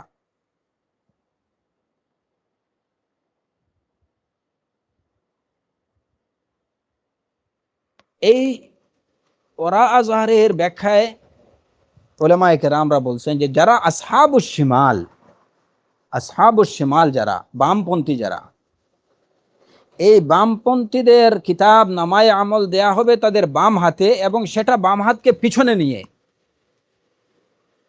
বাম হাতেই দেয়া হবে কিন্তু ওই বাম হাতটা তাদের পিছনে নিয়ে পিছন দিক থেকে দেয়া হবে। তাহলে ওই আসহাবুশ শিমালি তারা যারা তাদের কিতাব নামায়ে আমল রিসিভ করবে ওয়ারা আজহারি মিন ওয়ারা এ জুহুরিহিম, তাদের পিছন দিক থেকে। বাম হাতে যাদের নামায়ে আমল দেয়া হবে তাদের সামন দিক থেকে দেয়া হবে না, তারা কিতাবটা রিসিভ করবে পিছন দিক থেকে, হাতটা পিছনে নিয়ে, মিন ওয়ারা এ জাহরি।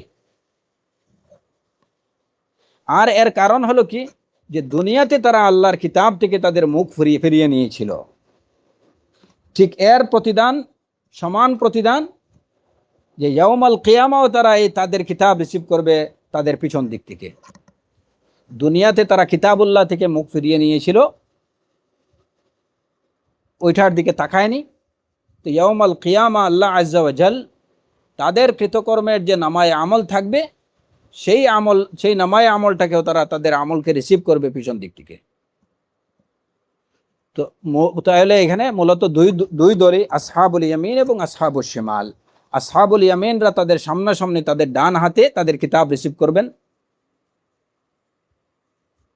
فأما من أوتي كتابه بيمينه فيقول هاؤم اقرءوا كتابيه إني ظننت أني ملاق حسابيه فهو في عيشة راضية وأما من أوتي كتابه بشماله فيقول يا ليتني لم أوت كتابيه ولم أدر ما حسابيه يا ليتها كانت القاضية ما أغنى عني ماليه هلك عني سلطانيه। এই হবে তাদের আসহাবুশ শিমালের বক্তব্য। তো দুনিয়াতে তারা আল্লাহর কিতাব থেকে যারা মুখ ফিরিয়ে নেবে, ইয়াউমাল কিয়ামা তারা তাদের বাম হাতে তাদের কিতাব রিসিভ করবে, সেটাও পিছন দিক থেকে, যেভাবে দুনিয়াতে তারা হক থেকে মুখ ফিরিয়ে নিয়েছিল। তো এই হচ্ছে মিজান সম্পর্কে এবং নামায়ে আমল সম্পর্কে ইমাম বারবাহারি রাহিমাহুল্লাহর বক্তব্য এবং এর প্রেক্ষিতে শেখ সালেহ আল ফৌজান হাফিজাহুল্লাহর ব্যাখ্যা এবং এতদ বিষয়ে এই যে ইমাম ইবনে তাইমিয়া রাহিমাহুল্লাহর বক্তব্য এবং শেখ উসাইমিন রাহিমাহুল্লাহর ব্যাখ্যা যতটুকু আমি সংগ্রহ করতে পারছি ততটুকু আপনাদের সামনে উপস্থাপনের চেষ্টা করছি। এর মধ্যে ভুল যেটুকু সেটুকুর জন্য আল্লাহ সুবহানাহু ওয়া তাআলা, যদি কোনো ভুল থাকে তাহলে সেটুকুর জন্য আল্লাহ সুবহানাহু ওয়া তাআলার কাছে ইস্তেগফার করছি, আর যেটুকু সঠিক তার জন্য আল্লাহর শুকর আদায় করছি। এবং আমরা এই বিষয়গুলো মূলত এই বিষয়গুলো হচ্ছে আকীদার জ্ঞান, সঠিক বিশুদ্ধ তাওহীদি আকীদার জ্ঞান। এইগুলা যদি আমরা সঠিকভাবে বুঝতে পারি এবং অনুধাবন করতে পারি, তাহলে আমাদের দ্বীনের পথে চলা, কোরআন এবং সুন্নাহর পথে চলা, জান্নাতের পথে চলা এটা খুবই সহজ হয়ে যাবে। কারণ এইটুকু কারো মনে করার অবকাশ নেই যে এই যে ঘন্টার পর ঘন্টা সময় যে মিজান কিয়ামতের দিন হিসাব নিকাশ হবে, মানুষের আমল ওজন করা হবে, তো এই বিষয়গুলা তো এগুলা তো সবাই মুসলমান হিসেবে সবাই জানে। এগুলার পিছনে এই ঘন্টার পর ঘন্টা সময় নষ্ট করার কি দরকার? যে হ্যাঁ, আসলে দরকার নেই। যদি ওই বিষয়গুলো আপনার ঠিকমতো জানা থাকে তাহলে তো দরকার নেই, তাহলে তো আপনার জন্য জান্নাতের পথ সহজ। কিন্তু যারা এই বিষয়টা মানে সঠিকভাবে জানতে পারেনি বা বুঝতে পারেনি, তাদের জন্য এটা খুবই প্রয়োজন। তার কারণ একজন লোক যখন এই বিষয়টা শুধুমাত্র সিম্পল এই বিষয়টা যদি সে সঠিকভাবে বুঝতে পারে এবং এটা উপলব্ধি করে যে আমি যা করছি ভালো এবং মন্দ, ইয়াউমুল কিয়ামা এর জন্য আল্লাহ আযজা ওয়া জাল্লার কাছে আমার হিসাব দিতে হবে, আমার আমল আমার সামনে পেশ করা হবে। যদি ফা ইন খাইরান ফা খাইরা ওয়া ইন শাররান ফা শাররা, যদি আমি ভালো কাজ করে থাকি তাহলে আমি ভালো প্রতিদান পাবো, আর যদি আমি মন্দ কর্ম করে থাকি তাহলে আমার মন্দ প্রতিফল পেতে হবে, বুক করতে হবে। সিম্পল বিষয়টা যদি মানুষ বুঝে নেয় তাহলে তার দ্বারা কোনো মন্দ কর্ম করা, কোরআন এবং সুন্নাহ বিরোধী কোনো কাজ করা তার পক্ষে সম্ভব হবে না। কারণ সে তার সামনে তার নামায় আমলকে দেখতে পাবে, সে দেখবে, সে তার চোখের সামনেই ভেসে উঠবে মিজান। সে উপলব্ধি করবে যে যদিও আমি এই দুনিয়াতে আছি কিন্তু আমার সামনে আমার দাড়িপাল্লা দাঁড়িয়ে আছে, যেখানে আমার একদিকে হাসানাত একদিকে সাইয়্যাত। আমাকে চেষ্টা করতে হবে আমার হাসানাতের পাল্লা কিভাবে ভারী করা যায়, ওই চেষ্টাই আমাকে করতে হবে। এই উপলব্ধিটুকু যদি চলে আসে তাহলেই হয়ে গেল। এর জন্য তাওহীদের বা আকীদার যে জ্ঞানগুলো হচ্ছে এগুলো আসলুল উসুল, এগুলো মানুষের শিকড়ের সাথে সম্পৃক্ত। এগুলাকে যদি এগুলো না থাকে, এই আকীদার জ্ঞান যদি না থাকে, তাহলে আপনি ফিকহ, উসুলে ফিকহ, হ্যাঁ, হাদিস, উসুলে হাদিস যাই আপনি পড়েন না কেন, আপনি যত বড় আল্লামায়ে দাহার হয়ে যান না কেন, না বাহরুল উলুম হয়ে যান না কেন, কোনো কাজ দেবে না। আর যদি এই বিষয়গুলোকে, এই সহজ বিষয়গুলোকে যদি আমরা সঠিকভাবে বুঝি এবং সঠিকভাবে যদি এগুলোকে আত্মস্থ করতে পারি, তাহলে আমরা আশা করতে পারি যে আমাদের নাজাতের পথ সুগম হয়ে যাবে ইনশাআল্লাহ। আল্লাহ সুবহানাহু ওয়া তাআলা আমাদের সবাইকে সেই তৌফিক দান করুন। ওয়া আখিরু দাওয়ানা আনিল হামদুলিল্লাহি রাব্বিল আলামিন ওয়া সাল্লাল্লাহু আলা নাবিয়্যিনা মুহাম্মদ ওয়া আলা আলিহি ওয়া সাহবিহি ওয়া সাল্লাম।